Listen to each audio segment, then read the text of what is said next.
Hi all, ഏവർക്കും master കി അക്കാഡമിയുടെ മറ്റൊരു സെഷനിലേക്ക് സ്വാഗതം. നമ്മൾ ഇന്ന് ഡിസ്കസ് ചെയ്യുന്നത് പ്രധാനമായും ഈ വർഷം 2025 ഇന്നലെ വരെ നടന്ന 85/2025 വരെ നടന്ന 2025 മാത്രം കോൺസ്റ്റിറ്റ്യൂഷനിലെ ചോദ്യങ്ങളും അവയുടെ ഉത്തരങ്ങളും ഡിസ്കസ് ചെയ്യുന്ന ഒരു ഭാഗമാണ്. ഇനി വരാൻ പോകുന്ന നമ്മുടെ ഫോഴ്സ് എക്സാമുകളാവട്ടെ, ASM ഉൾപ്പെടെയുള്ള പരീക്ഷകൾക്ക് വരാൻ പോകുന്ന എക്സാമുകൾക്ക് ഉപയോഗപ്പെടുന്ന കോൺസ്റ്റിറ്റ്യൂഷനിൽ നിന്നുള്ള ഭാഗമാണ്. നമുക്ക് നോക്കാം, കൃത്യമായി ശ്രദ്ധിച്ചോ. Okay, constitution previous year question paper. Previous എന്ന് പറഞ്ഞാൽ ഇതേ വർഷം സെയിം ഇയറിലെ ചോദ്യങ്ങളാണ്. ഓക്കെ, ഒന്നാമത്തെ ചോദ്യത്തിലേക്ക് വരുന്നു. ഫസ്റ്റ് ചോദ്യമാണ് നമ്മൾ ഡിസ്കസ് ചെയ്യുന്നത്. ശ്രദ്ധിച്ചേടാ, വെരി വെരി ഇമ്പോർട്ടന്റ് ആണ്. നമുക്ക് നോക്കാം. രാജ്യസഭയുമായി ബന്ധപ്പെട്ട ശരിയായ പ്രസ്താവനകൾ കണ്ടെത്തുക. എടാ, കഴിഞ്ഞ കുറച്ചു കാലമായി വളരെയധികം എക്സാം പോയിന്റ് ഓഫ് വ്യൂവില് പാർലമെന്റ് എന്ന ഭാഗത്ത് നിന്നും പ്രത്യേകിച്ച് രാജ്യസഭ അഥവാ ഉപരിസഭയായ രാജ്യസഭ, കൗൺസിൽ ഓഫ് സ്റ്റേറ്റ് ആയ രാജ്യസഭയെ പറ്റി സ്റ്റേറ്റ്മെന്റ് ലെവലുള്ള ചോദ്യങ്ങൾ വരുന്നുണ്ട്. സോ കൃത്യമായി ഫോക്കസ് ചെയ്യേണ്ട ഒരു ഭാഗം തന്നെയാണ് കോൺസ്റ്റിറ്റ്യൂഷനിൽ രാജ്യസഭ. നമുക്ക് നോക്കാം. 2/3 ഭാഗം അംഗങ്ങൾ ഓരോ 2 വർഷം കൂടുമ്പോഴും പിരിഞ്ഞു പോകുന്നു. എടാ, തെറ്റിക്കേ ചെയ്യരുത്. നമുക്കറിയാം, രാജ്യസഭയിൽ ഓരോ 2 വർഷം കൂടുമ്പോഴും മൂന്നിലൊന്ന് അംഗങ്ങൾ ഓരോ 2 വർഷം കൂടുന്തോറും പിരിഞ്ഞു പോകുന്നു, പകരം പുതിയ ആളുകൾ വരുന്നു. അപ്പൊ 1/3 എന്നതാണ് ശരിയായ പ്രസ്താവന. സോ ഈ പ്രസ്താവന തെറ്റാണ്. എനിവേ, അടുത്ത സ്റ്റേറ്റ്മെന്റ് ഒരുപാട് എക്സാമുകളിൽ ചോദിച്ചൊരു പോയിന്റ് ആണ്. രാജ്യസഭ ഒരു സ്ഥിരം സഭയാണ്. രാജ്യസഭ ഒരു സ്ഥിരം സഭയാണ്. പ്രസ്താവന ശരിയാണോ തെറ്റാണോ? പ്രസ്താവന ശരിയാണ്. നമുക്കറിയാം, രാജ്യസഭയ്ക്ക് കാലാവധിയില്ല. രാജ്യസഭയ്ക്ക് ഒരു പെർട്ടിക്കുലർ ആയിട്ടൊരു ടെന്യൂർ ഇല്ല, മറിച്ച് രാജ്യസഭ അംഗങ്ങൾക്ക് കാലാവധിയുണ്ട്. രാജ്യസഭ അംഗങ്ങളുടെ കാലാവധി 6 വർഷമാണ്. 6 വർഷ കാലാവധിയാണ് രാജ്യസഭ അംഗങ്ങൾക്കുള്ളത്. രാജ്യസഭയ്ക്ക് കാലാവധിയില്ല. രാജ്യസഭ ഒരു സ്ഥിരം സഭയാണ്. തെറ്റിക്കുകയേ ചെയ്യരുത്, വ്യക്തമായിട്ട് പഠിക്കുക. ഇനി ശ്രദ്ധിച്ചേ, മൂന്നാമത്തെ പ്രസ്താവനയിലേക്ക് വരാം. രാജ്യസഭ ഇന്ത്യയിലെ സംസ്ഥാനങ്ങളെ പ്രതിനിധാനം ചെയ്യുന്നു. പ്രസ്താവന ശരിയാണ്. അതായത് കൗൺസിൽ ഓഫ് സ്റ്റേറ്റ് ഏതാണ്? സംസ്ഥാനങ്ങളുടെ സഭ, രാജ്യസഭ. പ്രസ്താവന ശരി. ഇനി നമുക്ക് നോക്കാം. 4ാമത്തെ പോയിന്റ് ആണ്, ധനബിൽ ആരംഭിക്കാനുള്ള അധികാരം രാജ്യസഭയ്ക്ക് ഇല്ല. ആ പ്രസ്താവന ശ്രദ്ധിക്കുക. ആ പ്രസ്താവന ഒന്നുകൂടെ ശ്രദ്ധിച്ചേടാ. മണി ബില്ല് ഏതാ? ധനബില്ല് മണി ബില്ല് അവതരിപ്പിക്കാൻ അല്ലെങ്കിൽ തുടങ്ങി വെക്കാനുള്ള അധികാരം ആർക്കില്ല? രാജ്യസഭയ്ക്ക് ഇല്ല. പ്രസ്താവന ശരിയാണ്. ശ്രദ്ധിച്ചേ, ഒന്ന് കോൺസെൻട്രേറ്റ് ചെയ്തേടാ. എടാ, നമുക്കറിയാം, അതായത് ഇന്ത്യയുടെ പാർലമെന്റ് എന്നാൽ ലോക്സഭയും രാജ്യസഭയും ഇന്ത്യയുടെ പ്രസിഡന്റും ഉൾപ്പെടുന്നതാണ്.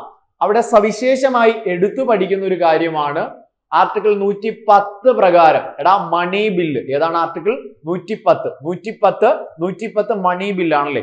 എടാ, ധനബില്ല് ആദ്യം അവതരിപ്പിക്കേണ്ടത് ലോക്സഭയിലാണ്. മാറിപ്പോരുത്. ധനമല്ലേ, നമ്മൾ എന്ത് ചെയ്യും? ലോക്ക് ചെയ്യും. ധനം ലോക്ക് ചെയ്ത് വെക്കുന്നു എന്ന് ഓർക്കാം. 4 പ്രസ്താവനകൾ ഡിസ്കസ് ചെയ്യുന്നു. നമുക്ക് ചോദ്യത്തിലേക്ക് ഒന്നുകൂടി വരാം. എടാ, രാജ്യസഭയുമായി ബന്ധപ്പെട്ട ശരിയായ പ്രസ്താവനകൾ ഏതൊക്കെ? നമ്മൾ പറഞ്ഞു, ഒന്നാമത്തെ പ്രസ്താവന തെറ്റാണ്. 2/3 അംഗങ്ങളല്ല, 1/3 അംഗങ്ങൾ 2 വർഷം കൂടുന്തോറും പിരിഞ്ഞു പോകുന്നു. ഇനി രാജ്യസഭ ഒരു സ്ഥിരം സഭയാണ്. പ്രസ്താവന ശരി. ഇന്ത്യയിലെ സംസ്ഥാനങ്ങളെ പ്രതിനിധാനം ചെയ്യുന്നു. പ്രസ്താവന ശരി. മൂന്നാമത്തെ സ്റ്റേറ്റ്മെന്റ്, ധനബിൽ ആരംഭിക്കാനുള്ള അധികാരം രാജ്യസഭയ്ക്ക് ഇല്ല. പ്രസ്താവന ശരി. സോ നമ്മുടെ ശരിയായ ഉത്തരം 2, 3, 4 പ്രസ്താവനകൾ മാത്രമാണ് ശരി. ഓപ്ഷൻ സി ആണ് ശരിയായ പ്രസ്താവന എന്ന് ഓർക്കുക. മുന്നോട്ട് പോകുന്നു. സോ കോൺസ്റ്റിറ്റ്യൂഷനുമായി ബന്ധപ്പെട്ട് നിലവിൽ രാജ്യസഭ എന്ന ഭാഗത്ത് നിന്നും ചോദ്യങ്ങൾ സ്ഥിരമായി വരുന്നുണ്ട്. സോ ഒന്ന് ഫോക്കസ് ചെയ്യേണ്ട ഭാഗമാണ്. 1 മാർക്ക് കയ്യിലിരിക്കും. ഓക്കെ, ശ്രദ്ധിച്ചേടാ. മുന്നോട്ട് പോവുകയാണ്. രണ്ടാമത്തെ ചോദ്യം, രണ്ടാമത്തെ ചോദ്യം എന്താണ്? തദ്ദേശ സ്വയംഭരണ സ്ഥാപനങ്ങൾക്ക് ഭരണഘടനാ അംഗീകാരം ശുപാർശ ചെയ്ത കമ്മിറ്റി ഏതാണ്? എടാ, എക്സാം പോയിന്റ് ഓഫ് വ്യൂവില് ഒരുപാട് തവണ റിപ്പീറ്റ് ചെയ്യുന്ന ചോദ്യമാണ്. പ്രത്യേകിച്ച് പഞ്ചായത്തി രാജ് എന്നതുമായി ബന്ധപ്പെട്ട് അല്ലെങ്കിൽ 73, 74 ഭേദഗതിയുമായി ബന്ധപ്പെട്ട് ചോദിക്കുന്ന വളരെ പ്രധാനപ്പെട്ട ഒരു ചോദ്യം. പഞ്ചായത്ത് രാജ് കമ്മിറ്റികളിൽ നിന്നും, അതായത് ഇന്ത്യയില് പഞ്ചായത്ത് രാജ് സ്ഥാപനങ്ങൾ, തദ്ദേശ സ്വയംഭരണ സ്ഥാപനങ്ങൾക്ക് ഭരണഘടനാ അംഗീകാരം ശുപാർശ ചെയ്ത കമ്മിറ്റി ചുവടെ പറയുന്നവയിൽ ഏതാണ്? എല്ലാവർക്കും ഈ മാർക്ക് കിട്ടും. മനസ്സിൽ ഓൾറെഡി ഉത്തരം വന്നു കഴിഞ്ഞു. Option A P K Thungon committee, Balwant Rai committee, Ashok Mehta committee, Sarkaria commission. ശ്രദ്ധിച്ചേടാ, ഓപ്ഷൻ എ ആണ് ശരിയായ ഉത്തരം. പി കെ തുങ്കൻ കമ്മിറ്റിയാണ്. ഇനി നമുക്കറിയാം ടെക്സ്റ്റ് ബുക്കിൽ ഉൾപ്പെടെ ഇപ്പോൾ നിലവിൽ സ്കൂൾ പാഠപുസ്തകത്തിൽ ഉൾപ്പെടെ ബൽവന്ത് റായ് മേത്ത കമ്മിറ്റി, അശോക് മേത്ത കമ്മിറ്റിയെ മെൻഷൻ ചെയ്യുന്നുണ്ട്. എടാ, 1957 ഇന്ത്യയിൽ ആദ്യമായി പഞ്ചായത്ത് രാജ് സംവിധാനങ്ങളെ പറ്റി പഠിച്ച കമ്മിറ്റിയാണ് ബൽവന്ത് റായ് മേത്ത കമ്മിറ്റി. നമുക്കറിയാം ഇന്ത്യയില് പഞ്ചായത്ത് രാജിന്റെ പിതാവ് എന്നറിയപ്പെടുന്ന ആരടാ? ബൽവന്ത് റായ് മേത്തയാണ്. ഇന്ത്യയില് പഞ്ചായത്തി രാജിന്റെ പിതാവ് എന്നറിയപ്പെടുന്നത് ബൽവന്ത് റായ് മേത്തയാണ്. ഇന്ത്യയില് ത്രിതല പഞ്ചായത്ത് സംവിധാനം മുന്നോട്ട് വെച്ചത് ത്രിതലം ബൽവന്ത് റായ്. ഓർത്തു വെക്കുക, തെറ്റിക്കുകയും ചെയ്യരുത്. എന്നാൽ പഞ്ചായത്തി രാജ് എന്ന വാക്ക് മുന്നോട്ട് വെച്ചത് ജവഹർലാൽ നെഹ്റു ആണെന്ന് നമുക്കറിയാം. എന്നാൽ തദ്ദേശ സ്വയംഭരണ സ്ഥാപനങ്ങളുടെ പിതാവ് എന്ന് ചോദിച്ചാൽ അത് റിപ്പൺ പ്രഭുവാണ്. മാറിപ്പോവല്ലേ? തദ്ദേശ സ്വയംഭരണ സ്ഥാപനങ്ങളുടെ പിതാവ് റിപ്പൺ ആണ്. ഇന്ത്യയിൽ പഞ്ചായത്ത് രാജിന്റെ പിതാവ് ബൽവന്ത് റായ് മേത്തയാണ്. പഞ്ചായത്ത് രാജ് എന്ന വാക്ക് മുന്നോട്ട് വെച്ചത് ജവഹർലാൽ നെഹ്റു ആണ്. ഗ്രാമസ്വരാജ് എന്ന ആശയം മുന്നോട്ട് വെച്ചത് ആരാണ്? നമ്മുടെ മഹാത്മാഗാന്ധിയാണ്. ഓക്കെ. അതുപോലെ തന്നെ അശോക് മേത്ത കമ്മിറ്റിയിൽ നിന്നും സ്ഥിരമായി ചോദ്യങ്ങൾ വരാറുണ്ട്. 1977, 78 കാലഘട്ടത്തിൽ വന്ന കമ്മിറ്റിയാണ് അശോക് മേത്ത കമ്മിറ്റി. ജനതാ ഗവൺമെന്റിന്റെ കാലഘട്ടത്താണ് ഈ കമ്മിറ്റി വരുന്നത്. ദ്വിതല സംവിധാനം. എടാ, 2 ടയർ സിസ്റ്റം. 3 ടയർ ആണെങ്കിൽ ബൽവന്ത് റായ് മേത്ത, 2 ടയർ സിസ്റ്റം മുന്നോട്ട് വെച്ചത് ആരാണ്? അശോക് മേത്ത കമ്മിറ്റിയാണ്. ഇനി കേരളത്തിന്റെ ആദ്യത്തെ മുഖ്യമന്ത്രി EMS നമ്പൂതിരിപ്പാട് അംഗമായിരുന്ന പഞ്ചായത്ത് രാജ് കമ്മിറ്റി എക്സാമിന് ചോദിക്കാറുണ്ട്. EMS നമ്പൂതിരിപ്പാട് അംഗമായിരുന്ന പഞ്ചായത്ത് രാജ് കമ്മിറ്റി അത് അശോക് മേത്ത കമ്മിറ്റിയാണ്. ഇനി മാത്രവുമല്ല, നമ്മൾ പഠിക്കുന്നു ഇന്ത്യയില് മണ്ഡൽ കമ്മിറ്റി എന്നറിയപ്പെടുന്ന പഞ്ചായത്ത് രാജ് കമ്മിറ്റി അശോക് മേത്ത കമ്മിറ്റിയാണ്. Committee on panchayat Raj institutions എന്നറിയപ്പെടുന്ന കമ്മിറ്റിയും അശോക് മേത്തയാണ്. ശ്രദ്ധിച്ചേ. അശോക് മേത്ത 77, 78 കാലഘട്ടം ജനതാ ഗവൺമെന്റ് ആണ്. ദ്വിതല സംവിധാനം മുന്നോട്ട് വെച്ച കമ്മിറ്റിയാണ്. മണ്ഡൽ കമ്മിറ്റി എന്നറിയപ്പെടുന്നു. അതുപോലെ committee on panchayat Raj institutions എന്ന് അറിയപ്പെടുന്നു. അതുപോലെ സർക്കാരിയ കമ്മീഷനും ഈ ഓപ്ഷൻ എക്സാമിന് ചോദിക്കുന്നതാണ്. ഇന്ത്യയിൽ കേന്ദ്ര സംസ്ഥാന ബന്ധങ്ങളെ പറ്റി, സെൻട്രൽ സ്റ്റേറ്റ് റിലേഷൻസിനെ പഠിച്ച കമ്മീഷനാണ് സർക്കാരിയ കമ്മീഷൻ. രഞ്ജിത് സിംഗ് സർക്കാരിയ എക്സാമിന് ചോദിച്ചിട്ടുണ്ട്. സർക്കാരിയ കമ്മീഷൻ ഇന്ത്യയില് കേന്ദ്ര സംസ്ഥാന സർക്കാരുകളുടെ ബന്ധത്തെ പറ്റി പഠിച്ച കമ്മീഷനാണ് സർക്കാരിയ കമ്മീഷൻ എന്നുകൂടി ഓർത്ത് വെക്കുക. അപ്പൊ ഈ 4 ഓപ്ഷനും പ്രീവിയസ് ചോദ്യങ്ങളാണ്. മുന്നോട്ട് പോകുന്നു, ശ്രദ്ധിക്കുക. ഓക്കെ.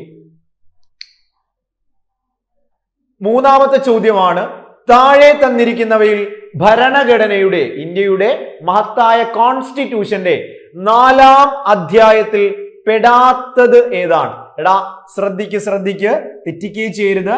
പ്രധാനമായിട്ട് ഇവിടെ ചോദിച്ചിരിക്കുന്നത് ഭാഗം 4 ആണ് എക്സാമിന് ചോദിച്ചത്.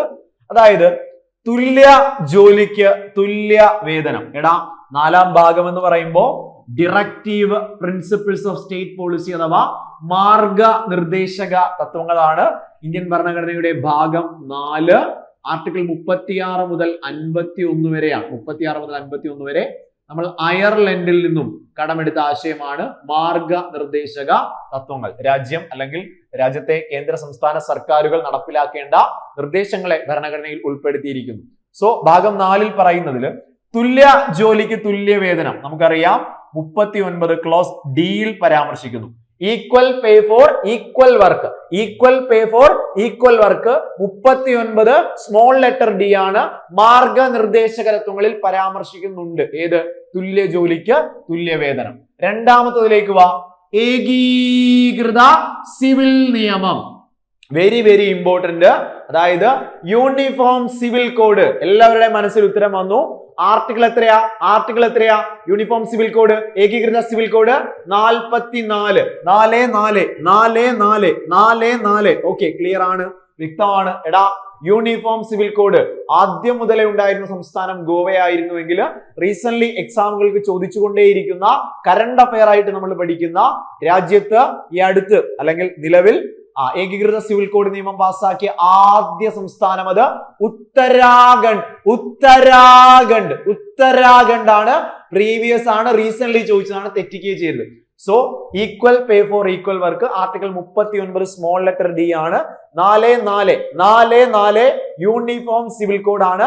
നിലവിൽ ആദ്യം വരുന്നത് ഉത്തരാഖണ്ഡ് ആണ്. ക്ലിയർ അല്ലേടാ? മാർഗനിർദ്ദേശക തത്വങ്ങൾ. ഇനി എടാ, സംഘടനാ സ്വാതന്ത്ര്യം അതൊരു സ്വാതന്ത്ര്യം തന്നെയാണ്, സംശയമേ വേണ്ട. ആലോചിച്ച് നോക്കിയടാ, ഇന്ത്യൻ ഭരണഘടനയുടെ ഭാഗം 3 മൗലിക അവകാശങ്ങളിൽ, ഫണ്ടമെന്റൽ റൈറ്റ്സിൽ, അമേരിക്കയിൽ നിന്നും കടമെടുത്ത മൗലിക അവകാശങ്ങളിൽ ഭാഗം 3 ആർട്ടിക്കിൾ 12 മുതൽ 35 വരെ വരുന്ന മൗലിക അവകാശങ്ങളിൽ പറയുന്നു. ഏതാണ്? സംഘടനാ സ്വാതന്ത്ര്യം. എന്താണ്? റൈറ്റ് ടു ഓർഗനൈസേഷൻ പറയുന്നത് ആർട്ടിക്കിൾ 19 ക്ലോസ് സിയിലാണ്. തെറ്റിക്കുകയും ചെയ്യരുത്, അത് മൗലിക അവകാശമാണ്. ഭാഗം 3 ആണ്, ഭാഗം 4 അല്ല, മാർഗനിർദ്ദേശങ്ങളല്ല. സോ ഈ ഓപ്ഷൻ DPSP വരുന്നില്ല.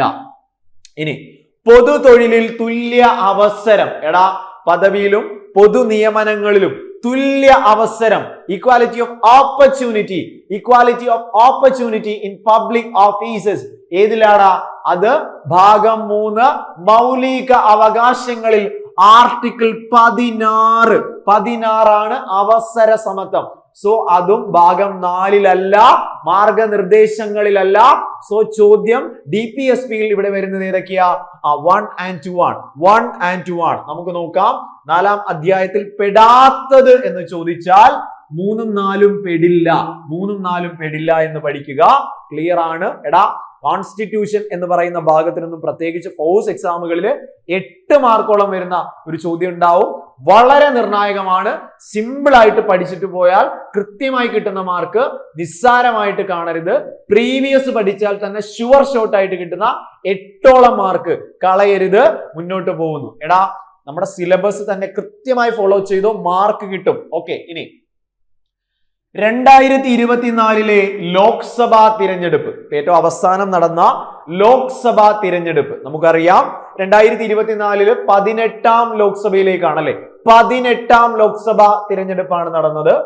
ആ സമയത്ത് മാതൃകാ പെരുമാറ്റച്ചട്ടം ലംഘിക്കുന്നതും ക്രമക്കേടുകളും പരാതികളും അറിയിക്കുന്നതിനും പൗരന്മാർക്ക് വേണ്ടി ഇന്ത്യൻ തിരഞ്ഞെടുപ്പ് കമ്മീഷൻ തയ്യാറാക്കിയ മൊബൈൽ ആപ്ലിക്കേഷന്റെ പേരെന്താണ്? എടാ, എക്സാമിന് ചോദിച്ച മറ്റൊരു ചോദ്യമാണ്. അതായത് നമുക്കറിയാം, നമ്മുടെ രാജ്യത്ത് കഴിഞ്ഞ ലോക്സഭാ ഇലക്ഷൻ 18ാം ലോക്സഭാ തിരഞ്ഞെടുപ്പ് 2024 7 ഘട്ടങ്ങളായാണ് നടന്നത്.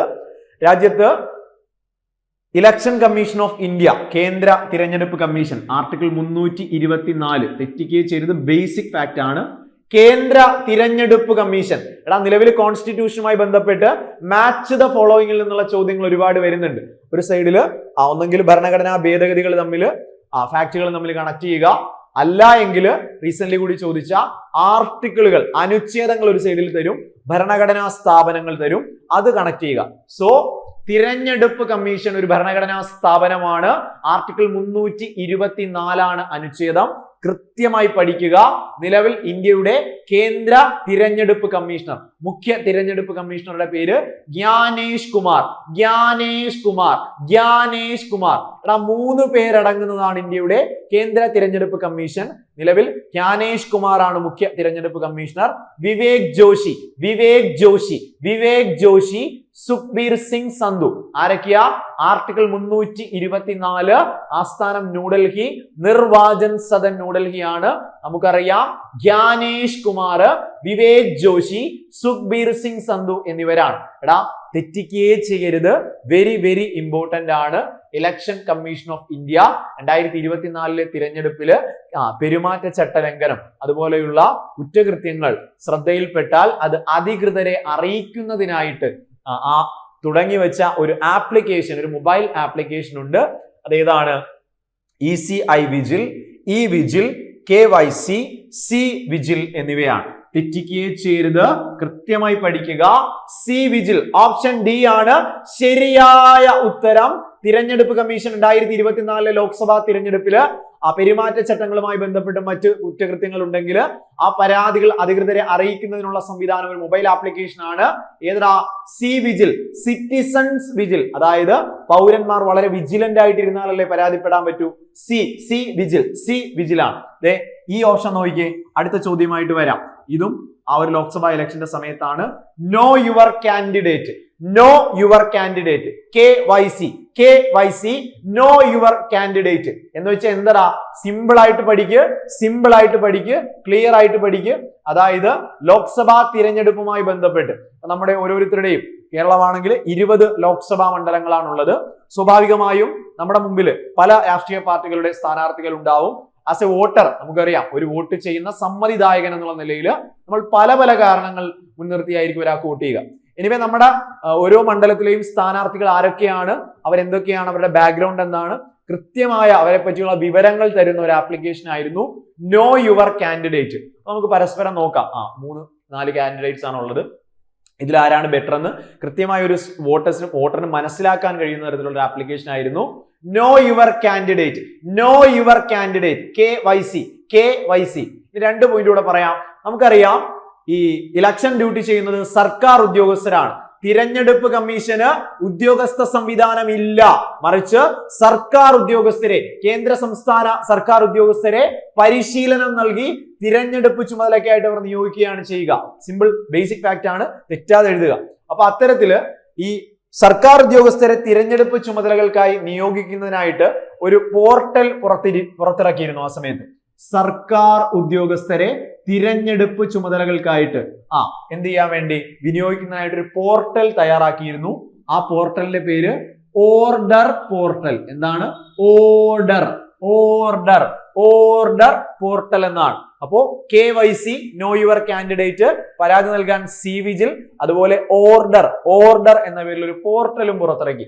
മാത്രവുമല്ല കൃത്യമായി പഠിച്ചോ. തപാൽ വോട്ടിംഗ് പ്രായം എക്സാമിന് ഓൾറെഡി ചോദിച്ച സ്റ്റേറ്റ്മെന്റ് ആണ്. വീട്ടിൽ വന്ന് വോട്ട് ചെയ്യുന്ന തപാൽ വോട്ടിംഗ് പ്രായം 85 വയസ്സായിട്ട് ഉയർത്തി. 80-ൽ നിന്നും 85 ഉയർത്തി. മാറിപ്പോരുത്. 80-ൽ നിന്ന് 85 കൂട്ടുകയാണ് ചെയ്തത്. ഓക്കെ, ക്ലിയർ ആണ്. എക്സാമിന് ചോദ്യം വരും, തെറ്റിക്കുകയും ചെയ്യരുത്. വെരി ഇമ്പോർട്ടന്റ് ആണ്. മുന്നോട്ട് പോകുന്നു, ശ്രദ്ധിക്കുക. ഓക്കെ, അടുത്ത ചോദ്യത്തിലേക്കാണ് വരുന്നത്. ചേരുംപടി ചേർത്തവ പരിശോധിക്കുക. പ്രധാനമായിട്ടും ഇന്ത്യൻ ഭരണഘടനയിലെ നമുക്കറിയാവുന്നതുപോലെ തന്നെ ലിസ്റ്റുകളുമായി ബന്ധപ്പെട്ട ചോദ്യം സ്ഥിരം ചോദ്യമാണ്. നിങ്ങൾ ഏറ്റവും കൂടുതൽ ഫോക്കസ് ചെയ്യേണ്ടത് ഈ ലിസ്റ്റുകളിൽ കൺകറന്റ് ലിസ്റ്റിൽ നിന്നും ചോദ്യം ഷുവർ ഷോർട്ട് ആയിട്ട് വരും. സോ തെറ്റിക്കുകയും ചെയ്യരുത്, കൃത്യമായിട്ട് പഠിക്കുക. നമുക്ക് ഓരോ ഓപ്ഷനിലേക്ക് വരാം. ഒന്നാമത്തെ ഓപ്ഷനിൽ പറയുന്നത് യൂണിയൻ ലിസ്റ്റ് ആണ്. നമുക്കറിയാം ഇന്ത്യയുടെ 7ാം പട്ടിക 7th ഷെഡ്യൂളിലാണ് ഇവയെ പറ്റി പറയുന്നത്. യൂണിയൻ ലിസ്റ്റ് ആരാണ് നിയമം നിർമ്മിക്കുക? കേന്ദ്രം നിയമം നിർമ്മിക്കുന്ന വിഷയങ്ങളാണ് യൂണിയൻ ലിസ്റ്റ്. ബേസിക് ഫാക്ട് ആണ്, തെറ്റിക്കുകയും ചെയ്യരുത്. യൂണിയൻ ലിസ്റ്റിലാണോ ഇവര് വരുന്നത്? പ്രതിരോധം, ഡിഫൻസ്, ആണവോർജം, ന്യൂക്ലിയർ എനർജി, സംശയമേ വേണ്ട. യൂണിയൻ ലിസ്റ്റ് ആണ് പ്രതിരോധം, ആണവോർജം. യൂണിയൻ ലിസ്റ്റ് കേന്ദ്രം മാത്രം നിയമം നിർമ്മിക്കുന്ന ലിസ്റ്റ് ആണ്. പ്രസ്താവന ശരി. ഇനി രണ്ടാമത്തെ പോയിന്റിലേക്ക് വാ. സംസ്ഥാന ലിസ്റ്റ്. സംസ്ഥാന ലിസ്റ്റിലേക്ക് വരാം. സ്റ്റേറ്റ് ലിസ്റ്റ്, അതായത് ഇന്ത്യയിലെ സംസ്ഥാനങ്ങൾ 28 സംസ്ഥാനങ്ങൾ നിയമം നിർമ്മിക്കുന്ന വിഷയങ്ങളാണ് സ്റ്റേറ്റ് ലിസ്റ്റ്. സംശയം വേണ്ട. കൃഷി, മത്സ്യബന്ധനം. സംശയമുണ്ടോ? കൃഷി, മത്സ്യബന്ധനം സ്റ്റേറ്റ് ലിസ്റ്റ്, സംസ്ഥാന ലിസ്റ്റ് ആണ് പ്രസ്താവന ശരി. ഓക്കെ, ക്ലിയർ ആണ്, വ്യക്തമാണ്. ശ്രദ്ധിച്ചേ. ഇനി കൺകറന്റ്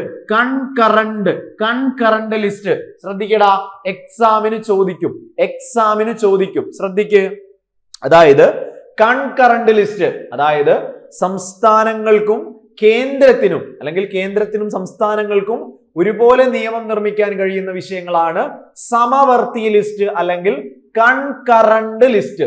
ഓക്കെ, സിമ്പിൾ ആയിട്ട് പഠിക്ക്. ഈ കൺകറന്റ് ലിസ്റ്റിൽ നിന്നുമുള്ള വിഷയങ്ങൾ നോർമൽ കേസിൽ രണ്ടുപേർക്കും നിയമം നിർമ്മിക്കാമെങ്കിലും അത്തരം ചില സാഹചര്യങ്ങളിൽ, ചില പ്രത്യേക സാഹചര്യങ്ങളിൽ ഇനി ഏതെങ്കിലും ഒരു സംസ്ഥാന കേന്ദ്ര നിയമങ്ങൾ തമ്മിൽ ഒരു പ്രശ്നം ഉണ്ടായാൽ കേന്ദ്ര നിയമം നിലനിൽക്കും. സിമ്പിൾ ആയിട്ട് പഠിക്കുക. മദ്യ നിയന്ത്രണം ബാങ്കിങ് പ്രസ്താവന തെറ്റാണ്. ബാങ്കിങ് ഒക്കെ എവിടെയാ? യൂണിയൻ ലിസ്റ്റിലാണ് വരുന്നത്. സംശയിക്കുക വേണ്ട, കൃത്യമായി പഠിക്ക്. ഇനി നമ്മളോട് എക്സാമിന് ചോദിച്ചത് ചേർത്തവ പരിശോധിക്കുക എന്നാണ്. 1, 2 എന്നിവയാണ് ശരി. ഇനി കഴിഞ്ഞ ദിവസങ്ങളിൽ നടന്ന ഫയർ എക്സാമിന് ചോദിച്ച ചോദ്യമാണ്. ഇത് മൂന്നിലും പെടാത്ത ഒരു ലിസ്റ്റ് കൂടിയുണ്ട്. നമുക്കറിയാം, union list, state list, concurrent list ഉൾപ്പെടാത്തവയെ അവശിഷ്ട അധികാരങ്ങൾ അഥവാ റെസ്യൂജറി പവേഴ്സ്, എന്ന് അറിയപ്പെടുന്നു. അതിന് എക്സാമ്പിൾ ആയിട്ട് നമ്മൾ പഠിച്ചത് സൈബർ നിയമങ്ങൾ, ഇന്ത്യയിലെ IT ആക്ട് 2000 ഉൾപ്പെടെയുള്ളവ, അതായത് സൈബർ നിയമങ്ങൾ ഏതിനുദാഹരണമാ? അവശിഷ്ട അധികാരങ്ങൾ അല്ലെങ്കിൽ റെസ്യൂജറി പവേഴ്സ് ആണ്. ആർട്ടിക്കിൾ 248 ആണ്. ശ്രദ്ധിച്ചേ, പക്ഷെ എക്സാമിന് ചോദിച്ചു ഈ റെസ്യൂജറി പവേഴ്സ്. ഓക്കെ, ക്ലിയർ ആണ്. ഇനി അത് എവിടെ നിന്നും കടമെടുത്തതാണ്? അവശിഷ്ട അധികാരങ്ങൾ എവിടെ നിന്നാണ് കടമെടുത്തത്? കാനഡ. ഇപ്പൊ എല്ലാം പഠിക്കാം, സിമ്പിൾ ആയിട്ട് പഠിക്കുക. യൂണിയൻ ലിസ്റ്റ്, സ്റ്റേറ്റ് ലിസ്റ്റ്, അവശിഷ്ട അധികാരങ്ങൾ, കാനഡ. ഇനി കൺകറന്റ് ലിസ്റ്റ്, ഒരേ ഒരു ലിസ്റ്റ് മാത്രം, ഓസ്ട്രേലിയ. കങ്കാരു എന്തോർമ്മ വരും? കങ്കാരു എന്ന ജീവി പറയുമ്പോൾ ഓസ്ട്രേലിയനെ ഓർക്കണം. കങ്കാരുക്കൾ, ഓസ്ട്രേലിയ.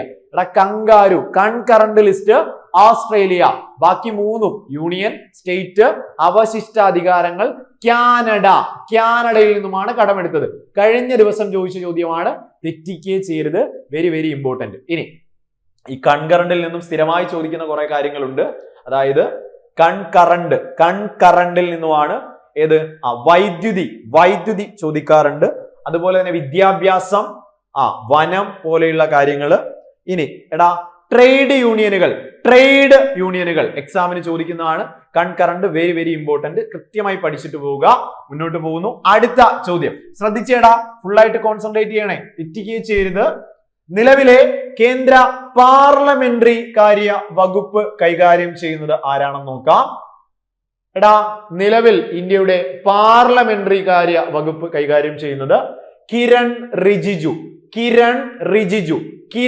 റിജിജു. തെറ്റിക്കരുത്, വെരി ഇമ്പോർട്ടന്റ് ആണ്.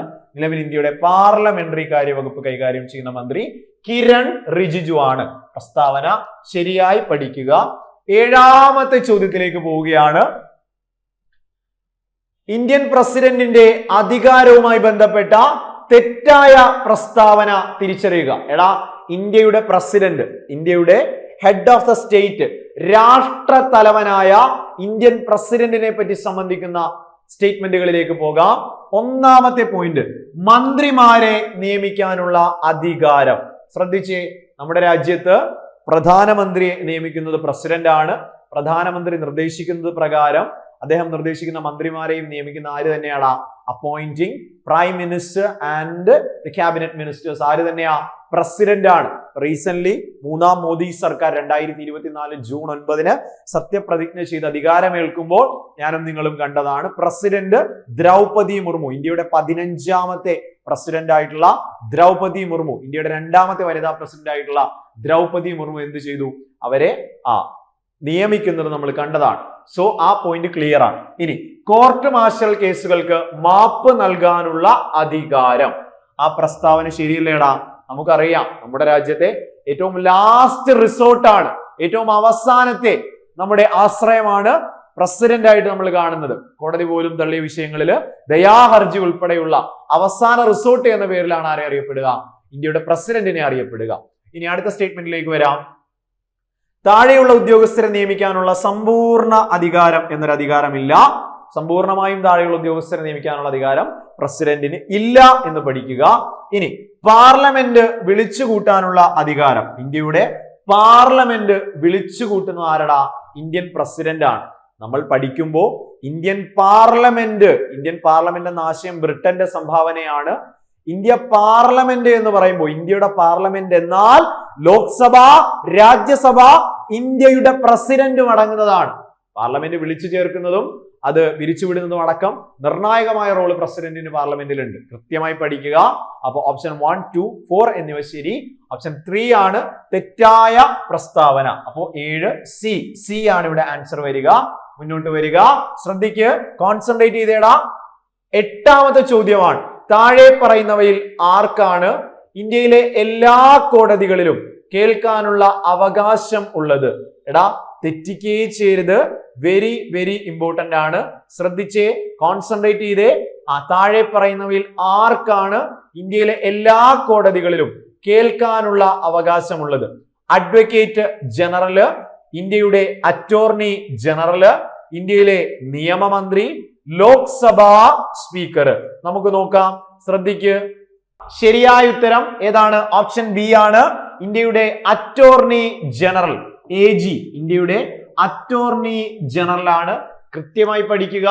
നമ്മുടെ രാജ്യത്തെ ഏറ്റവും വലിയ നിയമ ഉദ്യോഗസ്ഥനാണ് അറ്റോർണി ജനറൽ, അല്ലെങ്കിൽ കേന്ദ്ര സർക്കാരിന്റെ നിയമ ഉപദേശകൻ, കേന്ദ്ര സർക്കാരിന്റെ വക്കീലാണ് അറ്റോർണി ജനറൽ. എക്സാമിന് ആർട്ടിക്കിൾ ചോദിക്കാറുണ്ട്. കൃത്യമായി പഠിക്കുക. ഭരണഘടനയിലെ ആർട്ടിക്കിൾ 76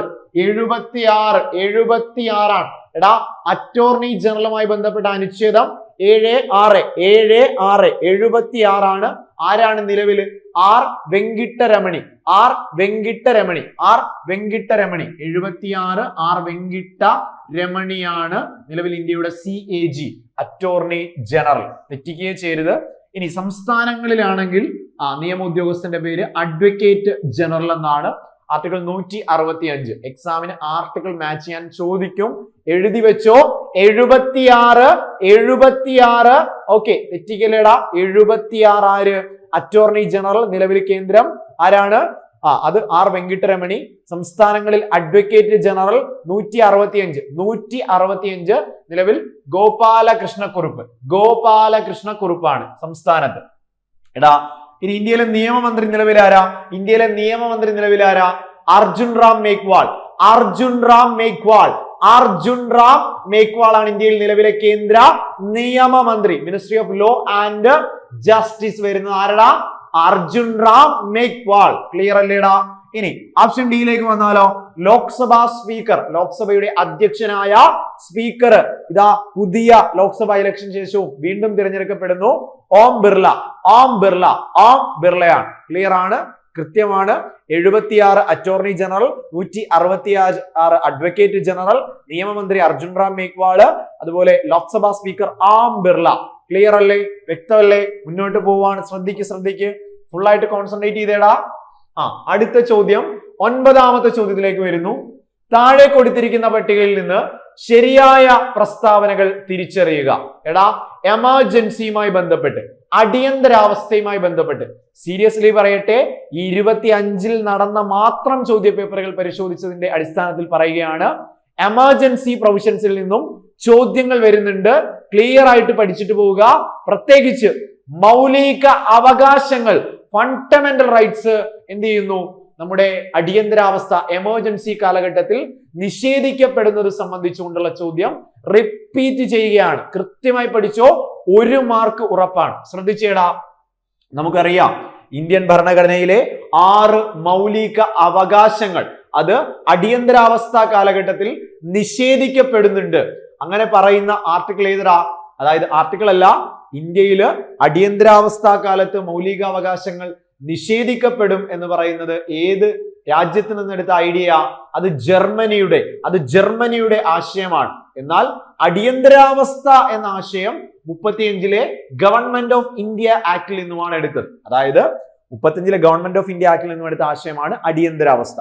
എന്നാൽ എമർജൻസി കാലഘട്ടത്തിൽ മൗലിക അവകാശങ്ങൾ നമുക്ക് നഷ്ടപ്പെടുമെന്ന് പഠിപ്പിക്കുന്നത് അത് ജർമ്മൻ വിയമർ കോൺസ്റ്റിറ്റ്യൂഷൻ ഓഫ് ജർമ്മനിയാണ്. മാറിപ്പോകരുത്, 2 ചോദ്യങ്ങളും ക്ലിയർ ആയിട്ട് പഠിക്കുക. ഇനി ശ്രദ്ധിച്ചേടാ, അങ്ങനെ 6 മൗലിക അവകാശങ്ങളിൽ പ്രത്യേകിച്ച് ആർട്ടിക്കിൾ 19 നിഷേധിക്കപ്പെടുന്നതിനെ പറ്റി പറയുന്ന അനുച്ഛേദം 358 ആണ്. സ്ഥിരമായി ചോദിക്കുന്നതാണ്, കൃത്യമായി പഠിച്ചു വെക്കുക. അതായത് 19 പറയുന്ന റൈറ്റ് ടു ഫ്രീഡം, മൗലിക സ്വാതന്ത്ര്യങ്ങൾ, 6 മൗലിക സ്വാതന്ത്ര്യങ്ങൾ ആർട്ടിക്കിൾ 358 358 പ്രകാരം നമുക്ക് നിഷേധിക്കപ്പെടുന്നു. ആർട്ടിക്കിൾ 358 പ്രഖ്യാപനത്തോടെ ആർട്ടിക്കിൾ 19 സ്വയമേ താൽക്കാലികമായി നിർത്തിവെക്കപ്പെടുന്നു. പ്രസ്താവന ശരിയാണ്. ഇനി ആർട്ടിക്കിൾ 359 പ്രഖ്യാപനത്തോടെ ആർട്ടിക്കിൾ 19 സ്വയമേ താൽക്കാലികമായി നിർത്തിവെക്കപ്പെടും. തെറ്റല്ലേടാ? 358 പ്രകാരം 19, 359 പഠിക്കാനുള്ളത് തന്നെയാണ്. 359 പറയുന്നു 20, 21 ഒഴികെ, 20, 21 ഒഴികെ, 20, 21 ഒഴികെ, അതായത് അടിയന്തരാവസ്ഥ കാലത്ത് പോലും നിഷേധിക്കാൻ കഴിയാത്ത 2 മൗലിക അവകാശങ്ങൾ 20, 21. 20, 21 മൗലിക അവകാശങ്ങൾ നിഷേധിക്കാൻ പാടില്ല. അടിയന്തരാവസ്ഥ കാലത്തും അതിന് കഴിയില്ല. സോ അത് ഒഴികെയുള്ളവ നേടിയെടുക്കുവാൻ വേണ്ടി കോടതിയിലേക്ക് പോകാൻ കഴിയില്ല. അതർവൈസ് പറയുകയാണെങ്കിൽ 20, 20, 21 ഒഴികെയുള്ള ബാക്കി അവകാശങ്ങൾ നിഷേധിക്കപ്പെടുന്നത് 359, 19 നിഷേധിക്കപ്പെടുന്ന 358 പ്രകാരം, 20, 21 ഒഴികെയുള്ള നിഷേധിക്കപ്പെടുന്ന 359 പ്രകാരമാണ്. തെറ്റിക്കുകയും ചെയ്യരുത്. സോ ഈ പ്രസ്താവന തെറ്റാണ്. ഇനി അടിയന്തരാവസ്ഥ പ്രഖ്യാപനത്തിന്റെ ഭരണഘടനാ സാധ്യത കോടതിയിൽ ചോദ്യം ചെയ്യപ്പെടാം. സംശയം എന്താ? കോടതിയിൽ ചോദ്യം ചെയ്യപ്പെടാൻ കഴിയും. പ്രസ്താവന ശരിയാണ്. ഇനി ആർട്ടിക്കിൾ 360 സ്വാതന്ത്ര്യത്തിന് ശേഷം 3 തവണ ഉപയോഗിച്ചിട്ടുണ്ട്.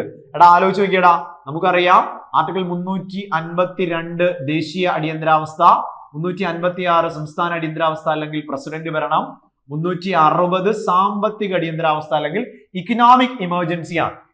352 ദേശീയ അടിയന്തരാവസ്ഥ, 356 സ്റ്റേറ്റ് എമർജൻസി, 360 ആണ് ഏത്? സാമ്പത്തിക അടിയന്തരാവസ്ഥ. കൃത്യമായി മനസ്സിലാക്ക്, എന്തില്ല? സാമ്പത്തിക അടിയന്തരാവസ്ഥ ഇന്ത്യയിൽ നാളിതുവരെ ഈ നിമിഷം വരെ എന്ത് ചെയ്തിട്ടില്ല? പ്രഖ്യാപിക്കാത്ത അടിയന്തരാവസ്ഥ 360 സാമ്പത്തിക അടിയന്തരാവസ്ഥ ഇന്ത്യയിൽ ഇതുവരെ പ്രഖ്യാപിച്ചിട്ടില്ല. പ്രസ്താവന തിരുത്തി പഠിക്കുക. ഈ പ്രസ്താവന തെറ്റാണ്. ശ്രദ്ധിച്ചേ. സോ നമുക്ക് നോക്കാം ശരിയായ പ്രസ്താവനകൾ ഏതൊക്കെയാ? ശരിയായ പ്രസ്താവനകൾ ഏതൊക്കെയാടാ? 1 and 3 1, 3 പ്രസ്താവനകൾ മാത്രമാണ് ശരി. ഇനി 3 തവണ പ്രഖ്യാപിച്ച അടിയന്തരാവസ്ഥ ഏതാ രാജ്യത്ത്? ദേശീയ അടിയന്തരാവസ്ഥ, നാഷണൽ എമർജൻസി ആണ്. കൃത്യമായി പഠിച്ചോളുക. Exam point of view very very important ആണ്. പ്രത്യേകിച്ച് 62 ഇന്ത്യ ചൈന യുദ്ധം, 71 ഇന്ത്യ പാക് യുദ്ധം, 1975 ആഭ്യന്തരമായിട്ട് സായുധ കലാപത്തെ തുടർന്ന് ഇന്ത്യയിൽ അടിയന്തരാവസ്ഥ പ്രഖ്യാപിച്ചു. 75 പ്രഖ്യാപിച്ച അടിയന്തരാവസ്ഥയുടെ 50ാം വാർഷികം നമ്മൾ ഈ അടുത്ത് ആഘോഷിച്ചു. സോ എക്സാമിന് ഇവിടെ നിന്നും ചോദ്യങ്ങൾ പ്രതീക്ഷിക്കുക. കൃത്യമായി പഠിച്ചിട്ട് പോവുക. അടിയന്തരാവസ്ഥയുമായി ബന്ധപ്പെട്ട് ചോദ്യങ്ങൾ ഉറപ്പാണ്. ഓക്കെ, ക്ലിയർ ആയിട്ട് പോ. ശ്രദ്ധിക്കുക. അടുത്ത ചോദ്യത്തിലേക്ക് വരാം. ഇന്ത്യൻ ഭരണഘടനാ പ്രകാരം പഞ്ചായത്ത് രാജ് സ്ഥാപനങ്ങളുടെ ഇന്റർമീഡിയറ്റ് ലെവലുകൾ രൂപീകരിക്കുന്നതിന് നിർബന്ധിത ജനസംഖ്യാ പരിധി എത്രയാണ്? പഞ്ചായത്ത് രാജ് കണക്ട് ചെയ്തു വരുന്ന ചോദ്യമാണ്. എക്സാമിന് ചോദിക്കാറുണ്ട്. പഞ്ചായത്തുകളുടെ രൂപീകരണത്തെ പറ്റി പ്രതിപാദിക്കുന്ന ഇന്ത്യൻ ഭരണഘടനയിലെ ആർട്ടിക്കിൾ സ്ഥിരം ചോദ്യമാണ്. മാർഗനിർദ്ദേശക തത്വങ്ങളിലെ ആർട്ടിക്കിൾ 40 എന്ത് ചെയ്തത്? ആദ്യകാലത്ത് പഞ്ചായത്തുകളുടെ രൂപീകരണം പ്രതിപാദിച്ചിരുന്ന അനുച്ഛേദം 40. ഇവിടെ എന്താ ചോദ്യം? ഭരണഘടനാ പ്രകാരം പഞ്ചായത്ത് രാജ് സ്ഥാപനങ്ങളുടെ ഇന്റർമീഡിയറ്റ് ലെവലുകൾ രൂപീകരിക്കുന്നതിന് നിർബന്ധിത ജനസംഖ്യാ പരിധി എത്രയാണ് എന്നതാണ് ചോദ്യം. 10 ലക്ഷത്തിന് മുകളിൽ, 15 ലക്ഷത്തിന് മുകളിൽ, 20 ലക്ഷത്തിന് മുകളിൽ, 25 ലക്ഷത്തിന് മുകളിൽ. കൃത്യമായി പഠിക്കുക. 20 ലക്ഷത്തിന് മുകളിൽ, 20 ലക്ഷത്തിന് മുകളിൽ. ഓപ്ഷൻ സി ആണ് ശരിയായ ഉത്തരം. മുന്നോട്ട് പോകാം. ശ്രദ്ധിച്ചോണേടാ, തെറ്റിക്കുകയെ ചെയ്യരുത്. അടുത്ത ചോദ്യത്തിലേക്ക് പോവുകയാണ്. രാജ്യസഭയിലെ സഭാ നേതാവ് ആരാണ്? രാജ്യസഭയുമായി ബന്ധപ്പെട്ട് വീണ്ടും ചോദ്യം വരുന്നു. ഒരേ ചോദ്യപേപ്പർ തന്നെയാണ്. രാജ്യസഭയിലെ സഭാ നേതാവ് ആരാണ്? നമുക്ക് നോക്കാം. ശ്രദ്ധിച്ചുകൊള്ളുക. പ്രതിപക്ഷ പാർട്ടി നേതാവാണോ? അല്ല, സഭാ നേതാവ് എന്നാണ് ചോദ്യം. ഇനി പ്രധാനമന്ത്രി നാമനിർദ്ദേശം ചെയ്യുന്ന രാജ്യസഭാ അംഗമായ പ്രധാനമന്ത്രിയോ മന്ത്രിയോ ആവാം. ഇനി കൃത്യമായി പറഞ്ഞാൽ ശരിയായ പ്രസ്താവന ഓപ്ഷൻ ബി ആണ്. പ്രധാനമന്ത്രി നാമനിർദ്ദേശം ചെയ്യുന്ന ഒരു മന്ത്രിയോ ഇനി അഥവാ നാമനിർദ്ദേശം ചെയ്യുന്ന രാജ്യസഭാ അംഗമായ പ്രധാനമന്ത്രിയോ ആവാം. ആരടാ? അതായത് രാജ്യസഭയിൽ നിന്നുള്ള പ്രധാനമന്ത്രിയാണെങ്കിൽ അദ്ദേഹം തന്നെ ആയിരിക്കും സഭാ നേതാവ്. ഇനി പ്രധാനമന്ത്രി ലോക്സഭയിൽ ജയിച്ച ആളാണെങ്കിൽ പ്രധാനമന്ത്രി നിർദ്ദേശിക്കുന്ന ഒരു മന്ത്രി രാജ്യസഭയിൽ നിന്നുള്ള ഒരു മന്ത്രി ആയിരിക്കും എന്താവുക? രാജ്യസഭാ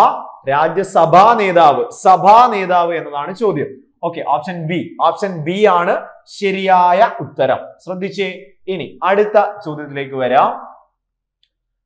ഇന്റർ സ്റ്റേറ്റ് കൗൺസിലിനെ നിയമിക്കുന്നത് ആരാണ്? എടാ, ഇന്റർ സ്റ്റേറ്റ് സംസ്ഥാനങ്ങൾക്കിടയിൽ ഇന്റർ സ്റ്റേറ്റ് കൗൺസിലിനെ നിയമിക്കുന്നത് ആരാണെന്ന് ചോദിച്ചാൽ ഇന്ത്യൻ പ്രസിഡന്റ്, ഇന്ത്യയുടെ പാർലമെന്റ്, ഇന്ത്യൻ സുപ്രീം കോടതി, ഇന്ത്യൻ പ്രധാനമന്ത്രി. ആരാടാ? സംശയമേ വേണ്ട, ഇന്ത്യയുടെ രാഷ്ട്രപതിയാണ് ഇന്റർ സ്റ്റേറ്റ് കൗൺസിലിനെ അപ്പോയിന്റ് ചെയ്യുന്നത് ഇന്ത്യൻ പ്രസിഡന്റ്. പ്രസ്താവന ശരിയായി പഠിക്കുക. ഇനി നമുക്ക് ഇവിടെ നോക്കാം. ഇന്ത്യൻ സുപ്രീം കോടതി, ഇന്ത്യയുടെ പരമോന്നത നീതിപീഠമായ ജുഡീഷ്യറി, നിലവിൽ ഇന്ത്യയിൽ 52ാമത്തെ സുപ്രീം കോടതി ചീഫ് ജസ്റ്റിസിനെ എക്സാമിന് ചോദിച്ചു. പുതിയ ആളാണ്, എക്സാമിന് ഇനിയും ചോദിക്കും. ഇന്ത്യയുടെ 52ാമത്തെ സുപ്രീം കോടതി ചീഫ് ജസ്റ്റിസ് ആണ് ബി.ആർ. ഗവായി. ഭൂഷൺ രാമകൃഷ്ണ ഗവായി ബി.ആർ. ഗവായി എക്സാമിന് ചോദിക്കും. നിലവിൽ ഇന്ത്യയുടെ 52ാമത്തെ സുപ്രീം കോടതി ചീഫ് ജസ്റ്റിസ് ആണ് അദ്ദേഹം. മുന്നോട്ട് പോകാം. ശ്രദ്ധിച്ചോ, കോൺസെൻട്രേറ്റ് ചെയ്യടാ. അടുത്ത ചോദ്യത്തിലേക്ക് വാ.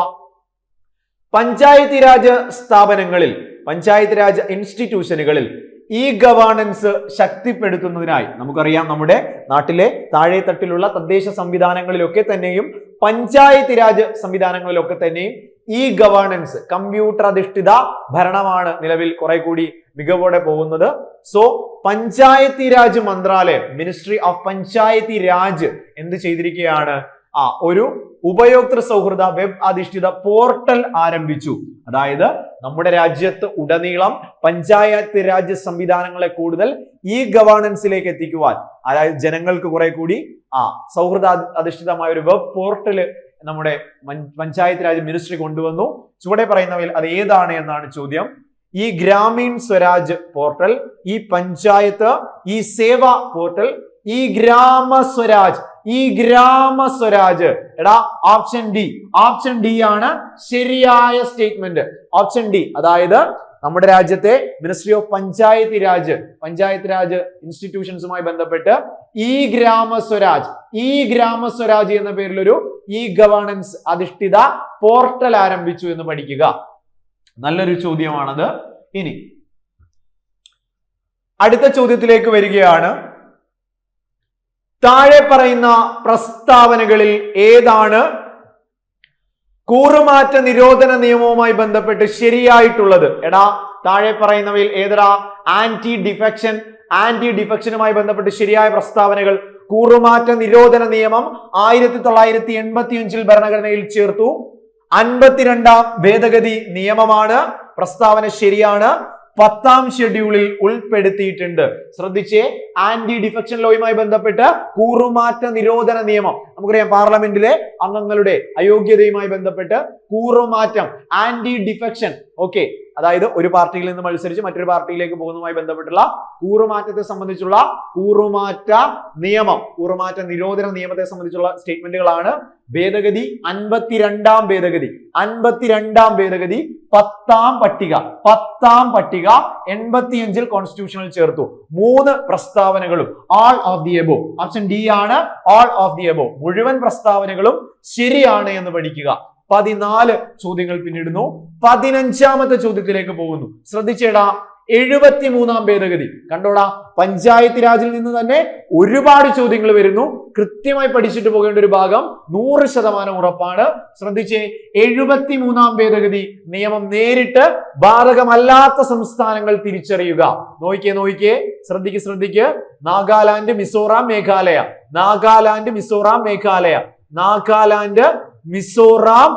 മേഘാലയ. ഏതൊക്കെയാണ്? Option B 1, 2, 4. 1, 2, 4. നാഗാലാൻഡ്, മേഘാലയ, മിസോറാം. നാഗാലാൻഡ്, മേഘാലയ, മിസോറാം എന്നിവിടങ്ങളിൽ പഞ്ചായത്ത് രാജ് അല്ലെങ്കിൽ 73ാം ഭേദഗതി കോൺസ്റ്റിറ്റ്യൂഷനിൽ പഞ്ചായത്ത് രാജ് സ്ഥാപനങ്ങൾക്ക് ഭരണഘടനാ സാധുത നൽകിയ 73ാം ഭേദഗതി നേരിട്ട് ബാധകമല്ലാത്ത സംസ്ഥാനങ്ങളുടെ ഓപ്ഷൻ ഏതാ? നാഗാലാൻഡ്, മേഘാലയ, മിസോറാം. നാഗാലാൻഡ്, മേഘാലയ, മിസോറാം. ജമ്മു കാശ്മീർ അവിടെ ഒഴിച്ചു പറയുക. ശ്രദ്ധിച്ചേ, 16ാമത്തെ ചോദ്യത്തിലേക്ക് വരുന്നു. ഇന്ത്യൻ ഭരണഘടന അംഗീകരിക്കപ്പെടുകയും നടപ്പിലാക്കുകയും ചെയ്തത് എന്നാണ്. സിമ്പിൾ ചോദ്യമാണ്. 1 മാർക്ക് ഉറപ്പാണ്. കൃത്യമായി വായിച്ചിട്ട് ഉത്തരം എഴുതുക. എടാ, ഇന്ത്യൻ ഭരണഘടനയെ അംഗീകരിച്ച ദിവസം എന്നാടാ? 1949 നവംബർ മാസം 26ാം തീയതിയാണ്. ഇന്ത്യയുടെ കോൺസ്റ്റിറ്റ്യൂഷനിലെ ആമുഖത്തിൽ പ്രതിപാദിക്കുന്ന ഒരേ ഒരു ഡേറ്റും 49 നവംബർ 26.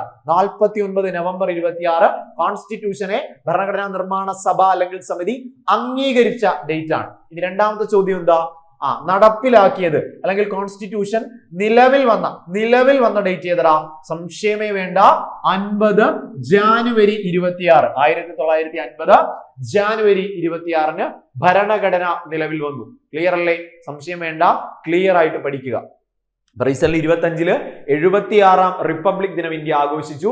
76ാം റിപ്പബ്ലിക് ദിനം 2025 ജനുവരി 26 മുഖ്യ അതിഥി ആരായിരുന്നു? എക്സാമിന് ചോദിച്ചു, ഇനിയും ചോദിക്കും. നമുക്കറിയാം, Indonesian president പ്രഭാവോ Subianto. Indonesian president 2025 January 26 republic ദിനത്തിലെ മുഖ്യ അതിഥി, ചീഫ് ഗസ്റ്റ് ആയിരുന്നു പ്രഭാവോ സുബിയാന്തോ. ഇന്ത്യയുടെ ആദ്യ റിപ്പബ്ലിക് ദിനത്തിലും ഇന്തോനേഷ്യയിൽ നിന്നുള്ള അഹമ്മദ് സുക്കാർണോ ആയിരുന്നു എന്ന് ഓർത്തു വെക്കുക.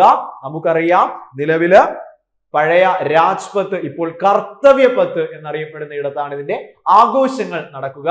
2025 റിപ്പബ്ലിക് ദിന ആഘോഷങ്ങളുടെ തീമായിട്ട് നമ്മൾ പഠിച്ചേതാ? സുവർണിം ഭാരത് വിരസത് ഓർ വികാസ് എന്ന് പഠിക്കുക. അടുത്ത ഭാഗത്തിലേക്ക് വരുന്നു. ശ്രദ്ധിച്ചേടാ, ഒന്ന് കോൺസെൻട്രേറ്റ് ചെയ്തേടാ. ശ്രദ്ധിക്ക്. 17ാമത്തെ ചോദ്യത്തിലേക്ക് പോവുകയാണ്. ഭരണഘടനാ സംവിധാനത്തിന്റെ പരാജയത്തിന്റെ പേരിൽ ഒരു സംസ്ഥാനത്ത് രാഷ്ട്രപതി ഭരണം നടപ്പിലാക്കാനുള്ള വകുപ്പ് ഏതാണ്? എടാ, നല്ല ചോദ്യമാണ്. ഞാൻ പറഞ്ഞില്ലേ, എമർജൻസിയിൽ നിന്നും നമ്മളിപ്പോ ഡിസ്കസ് ചെയ്യുന്നത് 2025 മാത്രം ചോദിച്ച ഭരണഘടനയിൽ നിന്നുള്ള ചോദ്യങ്ങളാണ്. സോ കുറെ കൂടി നമ്മുടെ പാറ്റേൺ അല്ലെങ്കിൽ എക്സാം ചോദ്യം ഇടുന്നവര് ചില മേഖലയിലേക്ക് വീണ്ടും വരുന്നുണ്ട്, കുറെ കൂടി കോൺസെൻട്രേഷൻ കൊടുക്കുന്നുണ്ട്. സോ അതൊരു അഡ്വാൻറ്റേജ് ആയിട്ട് കൃത്യമായി പഠിക്കുക. ചോദ്യം എന്താ? അതായത് കോൺസ്റ്റിറ്റ്യൂഷണൽ മെഷീനറീസ് പരാജയപ്പെടുന്നു. നമ്മുടെ ഇന്ത്യൻ ഭരണഘടനയിൽ 18ാം ഭാഗത്താണ് എന്ത് പറയുന്നത്? അടിയന്തരാവസ്ഥ. ഭാഗം 18ലാണ് അടിയന്തരാവസ്ഥ പറയുന്നത്. അതിൽ തന്നെ 352, 356, 360 നമുക്കറിയാം. സംസ്ഥാന അടിയന്തരാവസ്ഥ എന്ന വാക്ക് കോൺസ്റ്റിറ്റ്യൂഷനിൽ നമ്മൾ നോർമലി പറയാറില്ല. പകരം എന്താണ്? കോൺസ്റ്റിറ്റ്യൂഷണൽ മെക്കാനിസം പരാജയപ്പെടുന്നു. ഭരണഘടനാ സംവിധാനങ്ങൾ ഒരു സംസ്ഥാനത്ത് പരാജയപ്പെട്ടാൽ പ്രസിഡന്റ് ഭരണം പ്രഖ്യാപിക്കും എന്നാണ് പറയുക. ആർട്ടിക്കിൾ 356 സ്റ്റേറ്റ് എമർജൻസി ആണ്. പ്രസ്താവന ബി ആണ് സ്റ്റേറ്റ്മെന്റ് ശരിയായിട്ടുള്ളത്. ശ്രദ്ധിച്ചേ. ഇനി എടാ, ഈ ക്വസ്റ്റ്യൻ ക്യാൻസൽ ആയി. ഇന്ത്യൻ ഭരണഘടനയിലെ മിനി റിവിഷൻ എന്നറിയപ്പെടുന്നു. ശരിക്കും മിനി കോൺസ്റ്റിറ്റ്യൂഷൻ അഥവാ ചെറു ഭരണഘടന, ഇന്ത്യൻ ഭരണഘടനയുടെ മിനി കോൺസ്റ്റിറ്റ്യൂഷൻ എന്നറിയപ്പെടുന്നത്, ചെറു ഭരണഘടന എന്നറിയപ്പെടുന്നത്. നമ്മുടെ രാജ്യത്ത് ഇന്ത്യയുടെ മഹത്തായ ഭരണഘടനയെ ഇത്രയും വലിയ മാറ്റങ്ങൾക്ക് വിധേയമാക്കിയ പ്രധാനപ്പെട്ട ഒരു ഭേദഗതി ചെറു ഭരണഘടന, മിനി കോൺസ്റ്റിറ്റ്യൂഷൻ. 1976 42ാം ഭേദഗതി, ഏറ്റവും പ്രധാനപ്പെട്ട ഭേദഗതിയാ 42nd അമെൻമെന്റ്. 1976 ആണ്. നമുക്കറിയാം, ഇന്ദിരാഗാന്ധിയാണ് പ്രധാനമന്ത്രി, ഫക്രുദ്ദീൻ അലി അഹമ്മദ് ആണ് അന്നത്തെ പ്രസിഡന്റ്. 1977 ജാനുവരി മാസം 3ാം തീയതിയാണ് ഈ ഭേദഗതി നിലവിൽ വന്നത്. Very important. ചെറു ഭരണഘടന, മിനി കോൺസ്റ്റിറ്റ്യൂഷൻ, ആർട്ടിക്കിൾ 42 എക്സാമിന് ചോദിക്കും. ഇനി 44ാം ഭേദഗതി എക്സാമിന് ചോദിക്കും. 1978 മറന്നുപോലെ 448 മാറിപ്പോലെടാ. കണ്ടോ? 42ാം ഭേദഗതി എന്ന് പറയുമ്പോൾ 4 2 6 76 മാറിപ്പോലെ. വർഷം ഇമ്പോർട്ടന്റ് ആണ്. ശ്രദ്ധിച്ചേ, 78-ാം ഭേദഗതി 78-ലെ 44-ാം ഭേദഗതി സ്വത്തവകാശത്തെ മൗലിക അവകാശങ്ങളിൽ നിന്നും ആർട്ടിക്കിൾ 300A നിയമാവകാശമാക്കി മാറ്റി. 44-ാം ഭേദഗതിയിലൂടെയാണ് സ്വത്തവകാശത്തെ നീക്കം ചെയ്ത ഭേദഗതി 44-ാം ഭേദഗതി. തെറ്റിക്കുകയും ചെയ്യരുത്, മുന്നോട്ട് പോകുന്നു. ഉറപ്പായും ഇവിടുന്ന് ഒരു മാച്ച് ദ ഫോളോയിങ്ങോ അല്ലാതെയോ ഭേദഗതിയിൽ നിന്നൊരു ചോദ്യം ഷുവർ ഷോട്ട് ചോദ്യമാണ്. ശ്രദ്ധിച്ചേ, ഇനി ആർട്ടിക്കിൾ 19ലേക്ക് ചോദ്യം 19ലേക്ക് വരുന്നു. ഇന്ത്യൻ ഭരണഘടനയുടെ ആർട്ടിക്കിൾ 17 താഴെ പറയുന്നതിൽ ഏതുമായി ബന്ധപ്പെട്ടിരിക്കുന്നു? നമുക്ക് നോക്കാം. ഇന്ത്യൻ ഭരണഘടനയിലെ ഭാഗം 3 മൗലിക അവകാശങ്ങളിൽ ആർട്ടിക്കിൾ 17 വെരി വെരി ഇമ്പോർട്ടന്റ്. തൊട്ടുകൂടായ്മ നിർത്തലാക്കൽ. ഓപ്ഷൻ എ തന്നെയാണ് ശരി. പ്രിവെൻഷൻ ഓഫ് അൺടച്ചബിലിറ്റി, തൊട്ടുകൂടായ്മ നിരോധിക്കുന്നത് സംബന്ധിച്ച ആർട്ടിക്കിൾ ആണ് article 17. Exam point of view എപ്പോഴും ചോദിക്കുന്നതാണ്. മഹാത്മാഗാന്ധി കി ജയ് എന്ന് വിളിച്ചുകൊണ്ട് പാസാക്കിയ ഇന്ത്യൻ കോൺസ്റ്റിറ്റ്യൂഷനിലെ ഏത് മൗലികാവകാശം? ആർട്ടിക്കിൾ 17 അൺടച്ചബിലിറ്റി, അസ്പർശ്യത, തൊട്ടുകൂടായ്മ നിരോധനം 17 മഹാത്മാഗാന്ധി കി ജയ് എന്ന് വിളിച്ചുകൊണ്ട് പാസാക്കിയ നിയമം. ഇനി നമുക്കറിയാം നമ്മുടെ രാജ്യത്ത് 1955 തൊട്ടുകൂടായ്മ നിരോധന നിയമം ഉണ്ടായിരുന്നു. പിന്നീട് ഈ നിയമം പേര് മാറുകയും 1976 സിവിൽ റൈറ്റ്സ് പ്രൊട്ടക്ഷൻ ആക്ട് അഥവാ പൗരാവകാശ സംരക്ഷണ നിയമം എന്നായി മാറുകയാണ് ചെയ്തത്. ഇനി നമുക്ക് നോക്കാം. തുല്യ അവസരത്തിനുള്ള അവകാശം നമുക്കറിയാം, നിങ്ങൾക്കറിയാം. 16 അവസര സമത്വം. ഇനി പദവികൾ നിർത്തലാക്കൽ എക്സാമിന് ചോദിക്കും. 18 തലക്കെട്ട് അഥവാ പദവികൾ നിർത്തലാക്കൽ, അബോളിഷൻ ഓഫ് ടൈറ്റിൽസ് എന്ന് പഠിക്കുക. ചൂഷണത്തിനെതിരായ അവകാശം ഏതാ? 23-ലല്ലേ നമ്മൾ പഠിക്കുക. ചൂഷണത്തിനെതിരായ അവകാശങ്ങൾ 23-24 പഠിക്കുന്നുണ്ട്. ബാലവേല ഉൾപ്പെടെ 23-24 ചൂഷണത്തിനെതിരായുള്ള അവകാശങ്ങൾ പഠിക്കുന്നു. ശ്രദ്ധിച്ചേ, 17 അൺടച്ചബിലിറ്റി ആണ്. മുന്നോട്ട് പോവാം. അടുത്ത ചോദ്യം 20ാമത്തെ ചോദ്യമാണ്. 20ാമത്തെ ചോദ്യത്തിലേക്ക് വരുന്നു.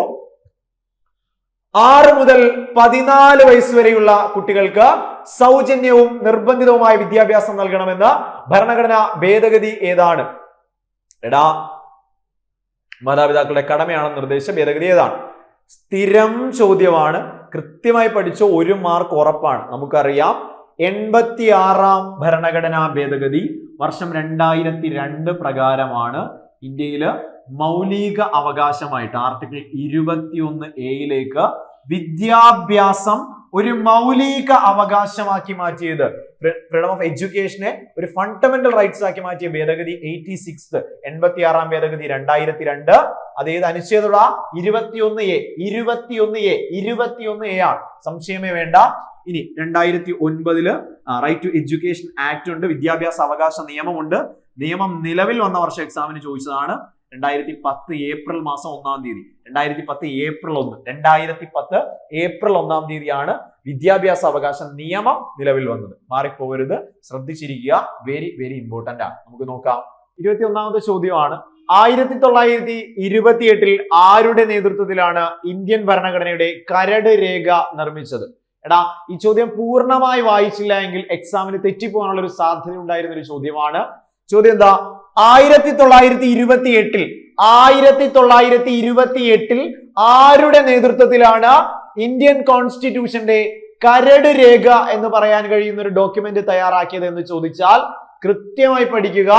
Option A Motilal Nehru, doctor Rajendra Prasad, doctor BR Ambedkar, option D Sachidananda Sinha.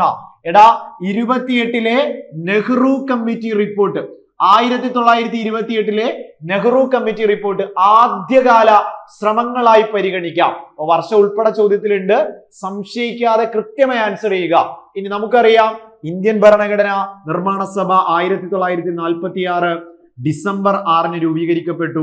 Cabinet മിഷന്റെ നിർദ്ദേശപ്രകാരം 1946 ഡിസംബർ 9 ആദ്യ യോഗം ചേർന്നു. ശ്രദ്ധിച്ചേ, ഡോക്ടർ BR അംബേദ്കർ ആണ് നമ്മുടെ കോൺസ്റ്റിറ്റ്യൂവന്റ് അസംബ്ലിയിലെ ഡ്രാഫ്റ്റിംഗ് കമ്മിറ്റിയുടെ കരട് നിർമ്മാണ കമ്മിറ്റിയുടെ അധ്യക്ഷൻ.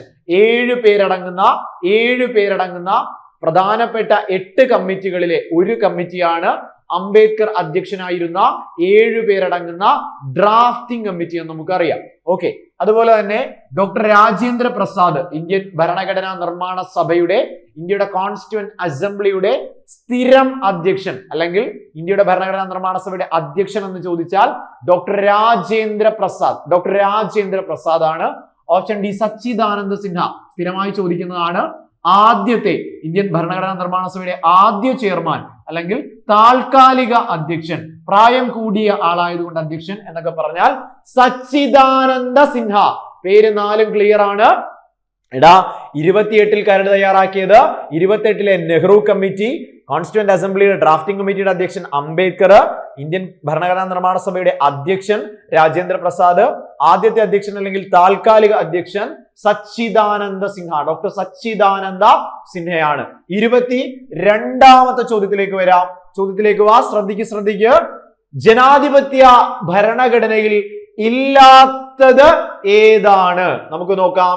രാഷ്ട്രത്തലവന്റെ അധികാരം നമുക്കുണ്ട്, രാഷ്ട്രത്തിന്റെ പേരുണ്ടാവും, നിയമനിർമ്മാണ സഭയുടെ പേരുണ്ടാവും, രാഷ്ട്രത്തലവന്റെ പേരുണ്ടാവില്ല.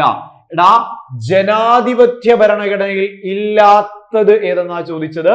രാഷ്ട്രത്തലവനുള്ള അധികാരം കോൺസ്റ്റിറ്റ്യൂഷനിൽ മെൻഷൻ ചെയ്യുന്നുണ്ട്, രാഷ്ട്രത്തിന്റെ പേര് മെൻഷൻ ചെയ്യുന്നുണ്ട്, നിയമനിർമ്മാണ സഭകളുടെ പേര് മെൻഷൻ ചെയ്യുന്നുണ്ട്. രാഷ്ട്രത്തലവന്റെ പേര് കോൺസ്റ്റിറ്റ്യൂഷനിൽ ജനാധിപത്യ രാജ്യത്തിൽ എന്ത് ചെയ്യുന്നില്ല, മെൻഷൻ ചെയ്യുന്നില്ല. ഇന്ത്യയുടെ കോൺസ്റ്റിറ്റ്യൂഷൻ തന്നെ ജസ്റ്റ് നോക്കിയാൽ മതി, എക്സാമ്പിൾ. ഓക്കെ, സിമ്പിൾ ആയിട്ട് എഴുതുക. ജനാധിപത്യം എന്ന വാക്കാദ്യമായിട്ട് ഉപയോഗിച്ച ആരടാ? നമുക്കറിയാം, ഹെറോഡോട്ടസ്. പാഠപുസ്തകത്തിലുള്ള പോയിന്റ് ആണ്. ഗ്രീക്ക് പുരാതന ചിന്തകനായ ഹെറോഡോട്ടസ് ആണ് ജനാധിപത്യം എന്ന പദം ആദ്യമായി മുന്നോട്ട് വെച്ചത്. ഗ്രീസിലെ ഏതൻസിലാണ് ആദ്യകാലങ്ങളിൽ ജനാധിപത്യം രൂപപ്പെട്ടത്. ആധുനിക ജനാധിപത്യം അത് ബ്രിട്ടനിലുമാണ്. ശ്രദ്ധിച്ചേ. 23ാമത്തെ ചോദ്യമാണ്. വില്ലേജ് പഞ്ചായത്തുകൾ രൂപീകരിക്കാൻ സംസ്ഥാന ഗവൺമെന്റുകളെ ചുമതലപ്പെടുത്തുന്ന ഭരണഘടനാ അനുച്ഛേദം ഏതാണ്? നമ്മൾ പഠിച്ച പോയിന്റ് ആണ്. അതായത് രാജ്യത്ത് പഞ്ചായത്ത് രാജ് സംവിധാനങ്ങളുടെ രൂപീകരണത്തെ പറ്റി ഭരണഘടനയിൽ പറയുന്ന വകുപ്പ് ആർട്ടിക്കിൾ 54, 52, 40, 42. കൃത്യമായി പഠിക്കുക. ആർട്ടിക്കിൾ 40 ആണ്, തെറ്റിക്കുകയും ചെയ്യരുത്. ഇന്ത്യൻ ഭരണഘടനയുടെ ആർട്ടിക്കിൾ 52 പറയുന്നത് ഇന്ത്യക്കൊരു പ്രസിഡന്റ് ഉണ്ടായിരിക്കണം, ഇന്ത്യക്കൊരു രാഷ്ട്രപതി ഉണ്ടായിരിക്കണം എന്ന് പറയുന്ന വകുപ്പ് 52. ഇനി രാഷ്ട്രപതിയുടെ തിരഞ്ഞെടുപ്പിനെ പറ്റി പറയുന്ന ആർട്ടിക്കിൾ ആണ് 54. ഇലക്ഷൻ, ഇന്ത്യൻ പ്രസിഡന്റിന്റെ ഇലക്ഷൻ 54. ഇന്ത്യക്കൊരു രാഷ്ട്രപതി ഉണ്ടായിരിക്കണം 52. പഞ്ചായത്തുകളുടെ രൂപീകരണം മാർഗനിർദ്ദേശക തത്വങ്ങളിൽ ആർട്ടിക്കിൾ 40 ആണ്, തെറ്റിക്കുകയേ ചെയ്യരുത്. ശ്രദ്ധിക്ക്. Okay, very good. ഇനി 24ാമത്തെ ചോദ്യമാണ്. പ്രാദേശിക സ്വയംഭരണ സ്ഥാപനങ്ങളുടെ പിതാവ് എന്ന് വിശേഷിപ്പിക്കുന്നത് ആരെയാണ്? ഞാൻ പറഞ്ഞു ഇങ്ങനെ പഠിക്കണം. തറ എന്ന് പഠിക്കുക. തദ്ദേശ സ്വയംഭരണ സ്ഥാപനങ്ങളുടെ പിതാവ് റിപ്പൺ. തദ്ദേശ സ്വയംഭരണ സ്ഥാപനങ്ങളുടെ പിതാവ് റിപ്പൺ പ്രഭുവാണ് എന്ന് പഠിക്കുക. തെറ്റിക്കുകയും ചെയ്യരുത്. ഇന്ത്യയുടെ ആദ്യകാല ശ്രമങ്ങളിൽ 1882 ബ്രിട്ടീഷ് കാലഘട്ടത്തിൽ റിപ്പൺ അവതരിപ്പിച്ച resolution on local self government. കൃത്യമായി പഠിക്ക്. 1882 resolution on local self government ആണ്. റിപ്പൺ അവതരിപ്പിച്ച പ്രമേയമാണ് ഇന്ത്യയിലെ തദ്ദേശ സ്വയംഭരണ സ്ഥാപനങ്ങളുടെ മാഗ്ന കാർട്ട എന്ന് വിശേഷിപ്പിക്കുന്നത്. ആ പോയിന്റ് ക്ലിയർ ആണോ? ഇന്ത്യയിൽ തദ്ദേശ സ്വയംഭരണ സ്ഥാപനങ്ങളുടെ പിതാവ് റിപ്പൺ ആണ്. കാരണം എന്താ? 1882 അദ്ദേഹം അവതരിപ്പിച്ച resolution on local self government എന്ന പ്രമേയമാണ് ഇന്ത്യയിലെ തദ്ദേശ സ്വയംഭരണ സ്ഥാപനങ്ങളുടെ മാഗ്ന കാർട്ട എന്ന് വിശേഷിപ്പിക്കപ്പെടുന്നത്. എന്നാൽ ഇന്ത്യയിൽ പഞ്ചായത്ത് രാജിന്റെ പിതാവ് അത് ബൽവന്ത് റായ് മേത്തയാണ്. പഞ്ചായത്ത് രാജ് എന്ന വാക്ക് മുന്നോട്ട് വെച്ചത് നെഹ്റുവാണ്. ഗ്രാമസ്വരാജ് ആണെങ്കിൽ ഗാന്ധിയാണ്. അപ്പോ പ്രാദേശിക സ്വയംഭരണ സ്ഥാപനങ്ങളുടെ പിതാവ് ആരടാ? Ripon. 1882 resolution on local self government കൂടി ഓർത്ത് വെക്കുക, പിൻ ചെയ്ത് പഠിക്കുക. 25ാമത്തെ ചോദ്യത്തിലേക്ക് പോകുന്നു. യൂണിഫോം സിവിൽ കോഡ് മാർഗനിർദ്ദേശക തത്വങ്ങളിലെ ആർട്ടിക്കിൾ 44 ഏകീകൃത സിവിൽ നിയമം നടപ്പിലാക്കിയ ഇന്ത്യയിലെ ആദ്യ സംസ്ഥാനം ജാർഖണ്ഡ്, ഉത്തരാഖണ്ഡ്, തമിഴ്നാട്, ഛത്തീസ്ഗഡ്. കൃത്യമായി പഠിച്ചു. ഓപ്ഷൻ ബി ഉത്തരാഖണ്ഡ് ആണ് ഏകീകൃത സിവിൽ നിയമം നടപ്പിലാക്കിയ സംസ്ഥാനം. ഇനി അടുത്ത ചോദ്യത്തിലേക്ക് വാടാ. മൂന്നാം മോദി ഗവൺമെന്റ് രൂപീകരിച്ച 8 ക്യാബിനറ്റ് കമ്മിറ്റികളിൽ പ്രധാനമന്ത്രി അംഗമല്ലാത്ത കമ്മിറ്റി ഏതാണ്? എക്സാമിന് ചോദിച്ച വ്യത്യസ്തമായ ഒരു ചോദ്യമായിരുന്നു. മൂന്നാം മോദി സർക്കാർ അധികാരത്തിൽ വന്ന ശേഷം രൂപീകരിച്ച 8 ക്യാബിനറ്റ്. അപ്പൊ എത്ര ക്യാബിനറ്റ് കമ്മിറ്റികൾ വന്ന? 8 ക്യാബിനറ്റ് കമ്മിറ്റികളില് പ്രധാനമന്ത്രി അംഗമല്ലാത്ത കമ്മിറ്റി ഏതാണ്? സുരക്ഷാ സമിതിയിൽ അംഗമാണ്, സാമ്പത്തിക കാര്യ സമിതിയിൽ അംഗമാണ്, നിക്ഷേപ വളർച്ചയിൽ അംഗമാണ്, പാർലമെന്ററി കാര്യ സമിതിയില് പ്രധാനമന്ത്രി അംഗമല്ല. മൂന്നാം മോദി സർക്കാർ രൂപീകരിച്ച 8 ക്യാബിനറ്റ് കമ്മിറ്റികളിൽ PM അംഗമല്ലാത്ത കമ്മിറ്റി ഓപ്ഷൻ ബി ആണ്, പാർലമെന്ററി കാര്യ സമിതി എന്ന് പഠിക്കുക. അടുത്ത ചോദ്യത്തിലേക്ക് വരുന്നു. ശ്രദ്ധിച്ചേ, കോൺസെൻട്രേറ്റ് ചെയ്തേ. Very very important. അടുത്ത ചോദ്യത്തിലേക്ക് പോകുന്നു. തദ്ദേശ ഗവൺമെന്റുമായി ബന്ധപ്പെട്ട ശരിയായ പ്രസ്താവന നമുക്ക് നോക്കാം. ഒന്നാമത്തെ സ്റ്റേറ്റ്മെന്റ്, തദ്ദേശ ഗവൺമെന്റുകളിലെ പ്രതിനിധികളെ തിരഞ്ഞെടുക്കുന്നത് സംസ്ഥാന തിരഞ്ഞെടുപ്പ് കമ്മീഷനാണ്, സ്റ്റേറ്റ് ഇലക്ഷൻ കമ്മീഷനാണ്. സംശയം എന്തെങ്കിലും ഉണ്ടോ? നമുക്കറിയാം, നമ്മുടെ രാജ്യത്ത് തദ്ദേശ സ്വയംഭരണ സ്ഥാപനങ്ങളായിട്ടുള്ള 73ാം ഭേദഗതി പ്രകാരമുള്ള പഞ്ചായത്തുകള്, ബ്ലോക്ക്, ജില്ലാ പഞ്ചായത്തുകൾ, ഗ്രാമ, ബ്ലോക്ക്, ജില്ലാ പഞ്ചായത്തുകളാവട്ടെ, അതുപോലെ തന്നെ നമുക്കറിയാവുന്ന 74ാം ഭേദഗതി പ്രകാരം നഗരപാലിക പ്രകാരമുള്ള മുനിസിപ്പാലിറ്റികളും കോർപ്പറേഷനും ആവട്ടെ, ഇവിടങ്ങളിലേക്കുള്ള തിരഞ്ഞെടുപ്പ് സംസ്ഥാന തിരഞ്ഞെടുപ്പ് കമ്മീഷനാണ് നടത്തുന്നത് അല്ലെ. അതായത് സ്റ്റേറ്റ് ഇലക്ഷൻ കമ്മീഷൻ തദ്ദേശ സ്വയംഭരണ സ്ഥാപനങ്ങളിലേക്കുള്ള തിരഞ്ഞെടുപ്പ് മാത്രമാണ് നടത്തുക. ഇനി കേന്ദ്ര തിരഞ്ഞെടുപ്പ് കമ്മീഷൻ, ഇലക്ഷൻ കമ്മീഷൻ ഓഫ് ഇന്ത്യയാണ് എന്ത് ചെയ്യുക? നമ്മുടെ president, vice president, Lok Sabha, Rajya Sabha, സംസ്ഥാന നിയമസഭ, president, vice president, Lok Sabha, Rajya Sabha, സംസ്ഥാന നിയമസഭാ തിരഞ്ഞെടുപ്പുകൾ നടത്തുന്നത് കേന്ദ്ര തിരഞ്ഞെടുപ്പ് കമ്മീഷൻ. ആർട്ടിക്കിൾ 324 മാറിപ്പോലേടാ. സംസ്ഥാനമാകുമ്പോൾ ആർട്ടിക്കിൾ 243 കെ ആണ്.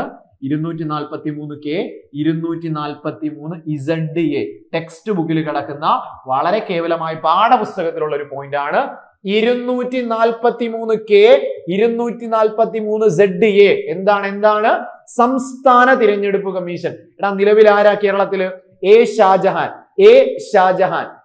ഷാജഹാൻ ആണ്. കഴിഞ്ഞ ദിവസങ്ങളിൽ എക്സാമിന് ചോദിച്ചു, നമ്മുടെ രാജ്യത്ത് അതിർത്തി പുനർനിർണയ കമ്മീഷൻ, ഡീലിമിറ്റേഷൻ കമ്മീഷൻ, സംസ്ഥാന ഡീലിമിറ്റേഷൻ കമ്മീഷന്റെ ചെയർമാനെ ചോദിച്ചു. നമുക്കറിയാം, നിലവില് സംസ്ഥാന ഡീലിമിറ്റേഷൻ കമ്മീഷന്റെ അധ്യക്ഷനും ആര് തന്നെയാണ്? എ ഷാജഹാൻ ചോദിച്ച ചോദ്യമാണ്. ശ്രദ്ധിച്ചേ, അടുത്ത പോയിന്റിലേക്ക് വരാം. മുഖ്യ തിരഞ്ഞെടുപ്പ് ഓഫീസറുടെ നേതൃത്വത്തിലാണ് തദ്ദേശ ഗവൺമെന്റ് തിരഞ്ഞെടുപ്പുകൾ നടത്തുന്നത്. പ്രസ്താവന ശരിയാണോ തെറ്റാണോ? എടാ, മുഖ്യ തിരഞ്ഞെടുപ്പ് ഉദ്യോഗസ്ഥൻ എന്ന് പറഞ്ഞാൽ ആരാ? Chief electoral officer, CEO. Chief electoral officer എന്ന് പറയുന്ന ഉദ്യോഗസ്ഥനെ നിയമിക്കുന്നത് കേന്ദ്ര സർക്കാരാണ്. അത് കേന്ദ്ര തിരഞ്ഞെടുപ്പ് കമ്മീഷന്റെ കാര്യങ്ങൾ സംസ്ഥാനങ്ങളിൽ നോക്കി നടത്താൻ, അല്ലെങ്കിൽ സംസ്ഥാനത്തെ തിരഞ്ഞെടുപ്പ്, ലോക്സഭ അതുപോലെ നിയമസഭാ തിരഞ്ഞെടുപ്പുകൾ കൈകാര്യം ചെയ്യാനായിട്ടുള്ള ഉദ്യോഗസ്ഥനാണ് ചീഫ് ഇലക്ടറൽ ഓഫീസർ, അല്ലെങ്കിൽ നമ്മുടെ മുഖ്യ തിരഞ്ഞെടുപ്പ് ഉദ്യോഗസ്ഥൻ. അദ്ദേഹത്തിന് എന്തിൽ റോളില്ല? തദ്ദേശ തെരഞ്ഞെടുപ്പിൽ റോളില്ല. നിലവിൽ സിഇഒ, സംസ്ഥാനത്തെ സിഇഒ ആരടാ? നിലവിൽ സംസ്ഥാനത്തെ സിഇഒ ആരാ? സിഇഒ രത്തൻ യു കേൽക്കർ ആണെന്ന് പഠിക്കുക. ഈ സ്റ്റേറ്റ്മെന്റ് തെറ്റാണ്. ഇനി മൂന്നാമത്തെ സ്റ്റേറ്റ്മെന്റ് ആണ്, തദ്ദേശ സ്വയംഭരണ സ്ഥാപനങ്ങളിലെ പ്രതിനിധികളെ തിരഞ്ഞെടുക്കുന്നത് 5 വർഷത്തെ കാലാവധിയിലേക്കാണ്. സംശയമേ വേണ്ട, നമ്മൾ പഠിക്കുന്നതാണ്. ലോക്കൽ സെൽഫ് ഗവൺമെന്റുകളിലെ കാലാവധി 5 വർഷമാണ്. ഇനി ഈ കാലാവധി കഴിയുകയോ ഇനി ആരെങ്കിലും അല്ലാതെ പുറത്തിറങ്ങുകയോ ചെയ്താൽ എത്ര നാളിനുള്ളിൽ ഇലക്ഷൻ നടത്തി പുതിയ സംവിധാനം കൊണ്ടുവരണമെന്ന് എക്സാമിന് ചോദിച്ചു. 6 മാസമാണ്. ഓക്കെ, കാലാവധി 5 വർഷമാണ്. ഇനി പുതിയൊരു സംവിധാനത്തെ കൊണ്ടുവരാനുള്ള ഒരു ലിമിറ്റഡ് ടൈം 6 മാസത്തിനുള്ളിൽ പുതിയ തിരഞ്ഞെടുപ്പ് നടത്തേണ്ടതുമാണ്. ഓക്കെ, ഇവിടെ അപ്പൊ ലോക്കൽ സെൽഫ് ഗവൺമെന്റുമായി ബന്ധപ്പെട്ട് പ്രസ്താവന 1, 3 എന്നിവയാണ് ശരിയായ പ്രസ്താവന. ഓപ്ഷൻ സി എന്ന് പഠിക്കുക. 1 and 3 are correct എന്ന് ഓർത്ത് വെക്കുക. ശ്രദ്ധിച്ച് അടുത്ത ചോദ്യത്തിലേക്ക് പോകുന്നു. 28ാമത്തെ ചോദ്യം സംസ്ഥാന സാമ്പത്തിക കമ്മീഷനുമായി ബന്ധപ്പെട്ട് ശരിയായ പ്രസ്താവന. ധനകാര്യ കമ്മീഷനിൽ നിന്നും കേന്ദ്ര സംസ്ഥാന ധനകാര്യ കമ്മീഷനിൽ നിന്നും ചോദ്യം റിപ്പീറ്റ് ചെയ്യുന്നുണ്ട്. ഫോക്കസ് ചെയ്ത് പഠിക്കുക. ഫിനാൻസ് കമ്മീഷൻ നമുക്ക് നോക്കാം. നമുക്കറിയാം ഇന്ത്യയിൽ കേന്ദ്ര ധനകാര്യ കമ്മീഷനുമായി ബന്ധപ്പെട്ട അനുച്ഛേദം ആർട്ടിക്കിൾ 280 ആണ്. 280 ആണ് കേന്ദ്ര ധനകാര്യ കമ്മീഷനെ സംബന്ധിച്ച അനുച്ഛേദം. നമുക്കറിയാം ഇന്ത്യയിലെ ആദ്യത്തെ കേന്ദ്ര ധനകാര്യ കമ്മീഷണർ KC നിയോഗി ആയിരുന്നു. ഇന്ത്യയിൽ നിലവിൽ 16ാം ധനകാര്യ കമ്മീഷനാണ്. എക്സാമിന് ചോദിച്ചുകൊണ്ടേയിരിക്കുന്ന ചോദ്യം, current affair related appointment, Arvind Panagariya. Arvind Panagariya ഇന്ത്യയുടെ 16ാം ധനകാര്യ കമ്മീഷന്റെ അധ്യക്ഷൻ. ആർട്ടിക്കിൾ ധനകാര്യ കമ്മീഷനുമായി ബന്ധപ്പെട്ട ആർട്ടിക്കിൾ 280 ആണ്. നമുക്ക് ചോദ്യത്തിലേക്ക് വരാം. ചോദ്യം സംസ്ഥാന സാമ്പത്തിക കമ്മീഷൻ അല്ലെങ്കിൽ സംസ്ഥാന ഫിനാൻസ് കമ്മീഷനെ സംബന്ധിച്ചാണ്. ശരിയായ പ്രസ്താവന ഏതാണ്? ഓപ്ഷൻ എ, കമ്മീഷനെ നിയമിക്കുന്നത് സംസ്ഥാന ഗവൺമെന്റ് ആണ്. സംസ്ഥാന ധനകാര്യ കമ്മീഷനെ നിയമിക്കുന്നത് സംസ്ഥാന ഗവൺമെന്റാ. സംശയമേ വേണ്ട, പ്രസ്താവന ശരിയാണ്. ഇനി 5 വർഷമാണ് കമ്മീഷന്റെ കാലാവധി. സംസ്ഥാന ധനകാര്യ കമ്മീഷന്റെ കാലാവധി എത്ര വർഷമാ? 5 years ആണ്. അപ്പോ സംസ്ഥാന ധനകാര്യ കമ്മീഷനെ നിയമിച്ചത് സംസ്ഥാന സർക്കാരാണ്. കാലാവധി 5 വർഷമാണ്. സംശയമേ വേണ്ട. ഇനി സംസ്ഥാന സാമ്പത്തിക കമ്മീഷൻ സംസ്ഥാന ഗവൺമെന്റിന്റെ സാമ്പത്തിക സ്ഥിതി വിലയിരുത്തുന്നു. ആ പ്രസ്താവന ശരിയാണോടാ? ആ പ്രസ്താവന തെറ്റാണ്. വേറൊന്നും കൊണ്ടല്ല, നമുക്കറിയാം പ്രധാനമായും ലോക്കൽ സെൽഫ് ഗവൺമെന്റുകളുമായി ബന്ധപ്പെട്ട് സംസ്ഥാനത്തെ തദ്ദേശ സ്വയംഭരണ സ്ഥാപനങ്ങളെ സംബന്ധിച്ച് അല്ലെങ്കിൽ സംസ്ഥാന സർക്കാരും തദ്ദേശ സ്ഥാപനങ്ങളും തമ്മിലുള്ള നികുതി വിതരണം അല്ലെങ്കിൽ പഞ്ചായത്ത് രാജ് സ്ഥാപനങ്ങൾക്കിടയിലെ നികുതി വിതരണം അല്ലെങ്കിൽ പഞ്ചായത്ത് രാജും നഗരപാലികൾക്കും ഇടയിലെ ഫിനാൻഷ്യൽ അവസ്ഥകൾ, അതിനെപ്പറ്റി പഠിക്കുന്ന കമ്മീഷനാണെന്ന് കൃത്യമായിട്ടൊന്ന് നോട്ട് ചെയ്യുക. നമ്മുടെ കേരള അല്ലെങ്കിൽ സംസ്ഥാന ധനകാര്യ കമ്മീഷനെ പറ്റി പറയുന്ന അനുച്ഛേദങ്ങളും ഇമ്പോർട്ടന്റ് ആണ്. പഞ്ചായത്ത് രാജ് സംവിധാനത്തിലാണെങ്കിൽ 73ാം ഭേദഗതിയിൽ 243 ഐയിലാണ്.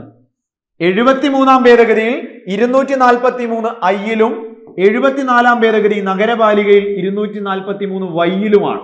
ഐയും വൈയും.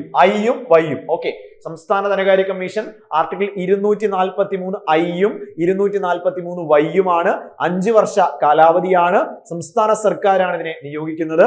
കേരളത്തിൽ നിലവിലെ സംസ്ഥാന ധനകാര്യ കമ്മീഷന്റെ അധ്യക്ഷൻ KN ഹരിലാൽ എന്ന് പഠിക്കുക.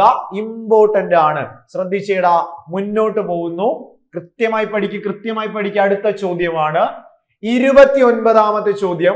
ഇന്ത്യൻ ഭരണഘടനയിലെ സംസ്ഥാന ലിസ്റ്റിൽ പെടുന്ന വിഷയങ്ങളുമായി ബന്ധപ്പെട്ട ശരിയായ പ്രസ്താവന.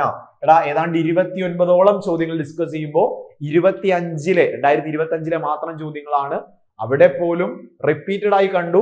പഞ്ചായത്ത് രാജുമായി ബന്ധപ്പെട്ട ചോദ്യങ്ങൾ, അടിയന്തരാവസ്ഥയുമായി ബന്ധപ്പെട്ട ചോദ്യങ്ങൾ, ലിസ്റ്റുകളുമായി ബന്ധപ്പെട്ട ചോദ്യങ്ങൾ, ഭേദഗതികളുമായി ബന്ധപ്പെട്ട ചോദ്യങ്ങൾ ആവർത്തിച്ചു കൊണ്ടിരിക്കുന്നു. സോ ഫോക്കസ് ചെയ്ത് പഠിക്കുക. ഉറപ്പായും മാർക്ക് കിട്ടും. ശ്രദ്ധിച്ചേ, ഇന്ത്യൻ ഭരണഘടനയിലെ സംസ്ഥാന ലിസ്റ്റിൽ പെടുന്ന വിഷയങ്ങളുമായി ബന്ധപ്പെട്ട ശരിയായ പ്രസ്താവന. കൃഷിയും പോലീസും. കൃഷി പോലീസ് സ്റ്റേറ്റ് ലിസ്റ്റ് ആണ്. സ്ഥിരം ചോദ്യമാണ്. ജയിലും തദ്ദേശ ഗവൺമെന്റും. ഇങ്ങനെ പഠിച്ചാൽ മതി. പോലീസ് ജയില്, കൃഷി തദ്ദേശ ഗവൺമെന്റ്. കൃഷി എന്ന് പറയുമ്പോൾ ഗ്രാമം ഓർക്കുക, തദ്ദേശ ഗവൺമെന്റ് ഓർക്കുക. അപ്പൊ പഠിച്ചേ, സംസ്ഥാന ലിസ്റ്റ് കൃഷി, തദ്ദേശ ഗവൺമെന്റ്, പോലീസ് ജയില്. 1-2 സ്റ്റേറ്റ്മെന്റുകൾ ശരിയാ. വിദ്യാഭ്യാസം വനം സ്ഥിരമായിട്ട് ചോദിക്കുന്ന ഏതാ? കൺകറന്റ് ആണ്. സമവർത്തി ലിസ്റ്റ് ആണ്. കേന്ദ്ര സംസ്ഥാനങ്ങൾ നിയമം നിർമ്മിക്കുന്ന കൺകറന്റ് ലിസ്റ്റ് ആണ് വിദ്യാഭ്യാസവും വനവും. സോ ശരിയായ പ്രസ്താവനയാണ് ചോദിച്ചത്. 1, 2 എന്നിവ മാത്രമാണ് ശരിയെന്ന് പഠിക്കുക. ഓപ്ഷൻ എ ആണ് ശരിയായ പ്രസ്താവന. 30ാമത്തെ ചോദ്യത്തിലേക്ക് പോകുന്നു. കേരള ഹൈക്കോടതിയുമായി ബന്ധപ്പെട്ട ശരിയായ പ്രസ്താവന ഏതാണ്? എടാ, സംസ്ഥാനങ്ങളിൽ ഏറ്റവും ഉയർന്ന കോടതി, ഏറ്റവും ഉയർന്ന നീതിപീഠം ഹൈക്കോടതികളാണ്. ചോദ്യം കേരള സംസ്ഥാന ഹൈക്കോടതിയെ പറ്റിയാണ്. ഹൈക്കോടതി ചീഫ് ജസ്റ്റിസ് നിലവിൽ ആരടാ? കേരള സംസ്ഥാന ഹൈക്കോടതിയുടെ ചീഫ് ജസ്റ്റിസ് നിലവിൽ ആരാ? നിതിൻ മധുക്കർ ജാംദർ. പ്രസ്താവന ശരി.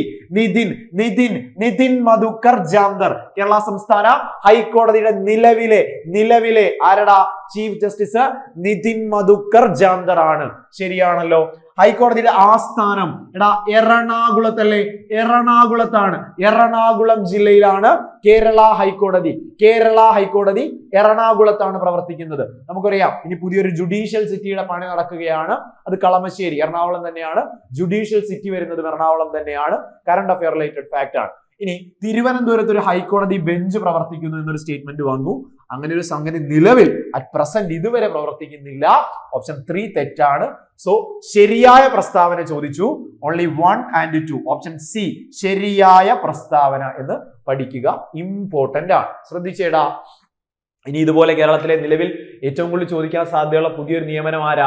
നമുക്കറിയാം നിലവില് കേരള സംസ്ഥാനത്തിന്റെ പോലീസ് മേധാവി DGP പ്ലസ് സ്റ്റേറ്റ് പോലീസ് മേധാവി ആരടാ? റവാഡ ചന്ദ്രശേഖർ ആണ് നിലവിൽ കേരളത്തിന്റെ സംസ്ഥാന പോലീസ് മേധാവി കം DGP. എക്സാമിന് ചോദിക്കും, ഉറപ്പ് ചോദ്യമാണ്. ശ്രദ്ധിച്ചേ, മുന്നോട്ട് പോകുന്നു. 31ാമത്തെ ചോദ്യമാണ്. Match the following. ചേരുംപടി ചേർക്കുക. നമുക്ക് നോക്കാം. എടാ, പുതുതായി വരുന്ന ചില പ്രത്യേകമായ ചോദ്യങ്ങളല്ല എങ്കിൽ പോലും മാച്ച് ദ ഫോളോയിങ് ആയിട്ടാണ് ചോദ്യങ്ങൾ വരുന്നത്. കൃത്യമായി പഠിച്ചാൽ ഉറപ്പായും കയ്യിലിരിക്കുന്ന മാർക്കാണ്. ശ്രദ്ധിച്ചേ, ഒന്നാമത് പറയുന്നത് ലക്ഷ്യപ്രമേയം.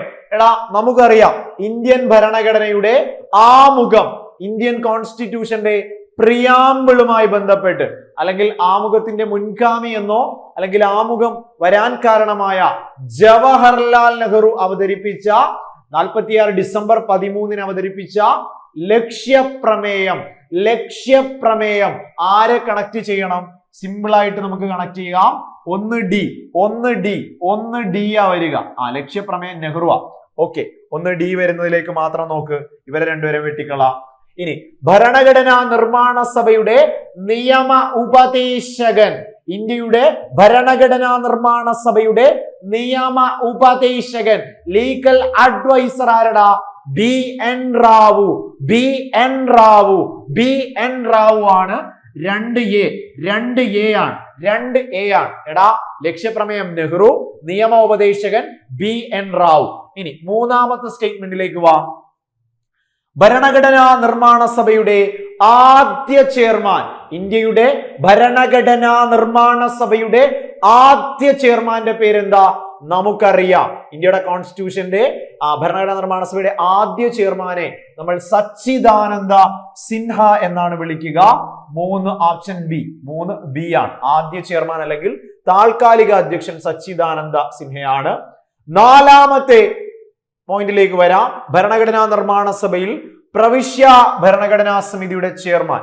കോൺസ്റ്റിറ്റ്യൂഷനിൽ ഏതാണ്ട് 22ഓളം കമ്മിറ്റികൾ, അതിൽ പ്രധാനപ്പെട്ട 8 കമ്മിറ്റികൾ ഉണ്ടായിരുന്നു. അതിൽ തന്നെ ഭരണഘടനാ നിർമ്മാണ സഭയിലെ പ്രൊവിൻഷ്യൽ കോൺസ്റ്റിറ്റ്യൂഷൻ കമ്മിറ്റിയുടെ ചെയർമാൻ ആരാണ്? നമുക്ക് നോക്കാം. വല്ലഭായ് പട്ടേൽ ആണ്. 4C. നമുക്ക് നോക്കാം. 1D, 2A, 3B, 4C. Option B ആണ് ശരിയായ ഉത്തരം എന്ന് പഠിക്കുക. ഓപ്ഷൻ ബി തെറ്റിക്കേ ചെയ്യരുത്. ലക്ഷ്യപ്രമേയം നെഹ്റുവാണ്.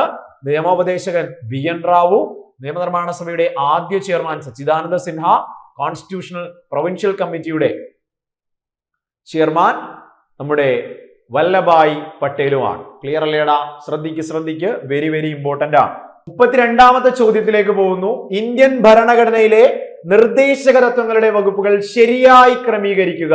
കണ്ടോടാ, നേരത്തെ പറഞ്ഞതുപോലെ മാർഗനിർദ്ദേശക തത്വങ്ങളെ എടുക്കുന്നു, അവയെ തമ്മിൽ കണക്ട് ചെയ്യുക, അല്ലെങ്കിൽ ആർട്ടിക്കിളുമായിട്ട് ആ ഒരു വകുപ്പിനെ കണക്ട് ചെയ്യാൻ പറയുന്നു. ഒന്നാമത് കുടിൽ വ്യവസായങ്ങളെ പ്രോത്സാഹിപ്പിക്കുക. ഓക്കെ, ഐ തിങ്ക് ഇവിടെ നമ്മുടെ വകുപ്പുകൾ ചിതറിക്കിടക്കുവാണ്. നമുക്ക് എഴുതാം. എടാ, കുടിൽ വ്യവസായങ്ങളെ പ്രോത്സാഹിപ്പിക്കുക. ഒന്ന് ഏതിൽ വരും? നമുക്ക് ചെറുതാക്കി നോക്കിയാൽ കുറച്ചുകൂടെ ക്ലാരിറ്റി കിട്ടും. ഓക്കെ. കുടിൽ വ്യവസായങ്ങളെ പ്രോത്സാഹിപ്പിക്കുക ഒന്നിലാണ് പറയുന്നത്. ഏതിലാടാ? 1, 43, 44, 48. എടാ 43-ലാണല്ലേ? 43-ലാണ് കുടിൽ വ്യവസായങ്ങളുടെ പ്രോത്സാഹനം. അപ്പൊ 1 എന്തെന്ന് പറയാം? 1B എന്ന് പറയാം. 1B എന്ന് പറയാം. ശ്രദ്ധിച്ചേ. ഇനി ഏകീകൃത സിവിൽ കോഡ് നടപ്പിലാക്കുക. ഒരുപാട് തവണ റിപ്പീറ്റ് ചെയ്തു. വകുപ്പ് സിയിലാണ് 44 കിടക്കുന്നത്. 2C. ഓക്കെ. ഇനി ഗോവധം നിരോധിക്കുക. എടാ കൗ സ്ലോട്ടറി നിരോധിക്കുക. ഗോവധം നിരോധിക്കുന്നതുമായി ബന്ധപ്പെട്ട അനുച്ഛേദം ഏതാ? വകുപ്പ് 48 ആണ്. ഓക്കെ. 3D. സ്വാഭാവികമായും 4ലേക്ക് വരുമ്പോൾ A എന്ന് ഉത്തരം വരും. 4 ഏതാ? അന്താരാഷ്ട്ര സമാധാനവും സുരക്ഷയും. വകുപ്പ് 51. 1B, 2C, 3D, 4A. എവിടെയാ? 1B, 2C, 3D, 4A. Option B ആണ് ശരിയായ ഉത്തരം. എടാ മാച്ച് ദ ഫോളോയിങ് ഇനി ഉറപ്പായിട്ടും ഇനിയും വരും. പഠിച്ചു പോ. ഉറപ്പ് മാർക്കാണ്. കൃത്യമായി പഠിച്ചോളൂ. അടുത്ത ചോദ്യത്തിലേക്ക് എത്തിയിരിക്കുന്നു. 33-ാമത്തെ ചോദ്യമാണ്. ഇന്ത്യൻ ഭരണഘടനാ ഭേദഗതികളെ സംബന്ധിച്ച ശരിയായ പ്രസ്താവന അല്ലെങ്കിൽ പ്രസ്താവനകൾ ഏവ? നമുക്കറിയാം 1950 ജാനുവരി 26-ന് നിലവിൽ വന്ന ഇന്ത്യയുടെ മഹത്തായ ഭരണഘടന ഇന്നിതാ 2025 പിന്നിടുമ്പോൾ വലിയൊരു കാലഘട്ടം നമ്മെ കടന്നു പോകുന്നു. ഇന്ത്യയുടെ ഭരണഘടന കാലാനുസൃതമായ ഒരുപാട് മാറ്റങ്ങളും സ്വീകരിച്ചിട്ടുണ്ട്. അപ്പോ ഭരണഘടനയിൽ ആവശ്യമായ തിരുത്തലുകൾ, കൂട്ടിച്ചേർക്കലുകൾ, മാറ്റങ്ങൾ വരുത്തുന്നതിനെ കോൺസ്റ്റിറ്റ്യൂഷണൽ അമെൻമെന്റ് അഥവാ ഭരണഘടനാ ഭേദഗതി എന്നാണ് അറിയപ്പെടുന്നത്. നമുക്ക് പഠിക്കാം. ശ്രദ്ധിച്ചേ. ആദ്യം തന്നെ അവർ അനുച്ഛേദം ചോദിച്ച് തെറ്റിച്ചിരിക്കുന്നു. വകുപ്പ് 378 തെറ്റല്ലേടാ?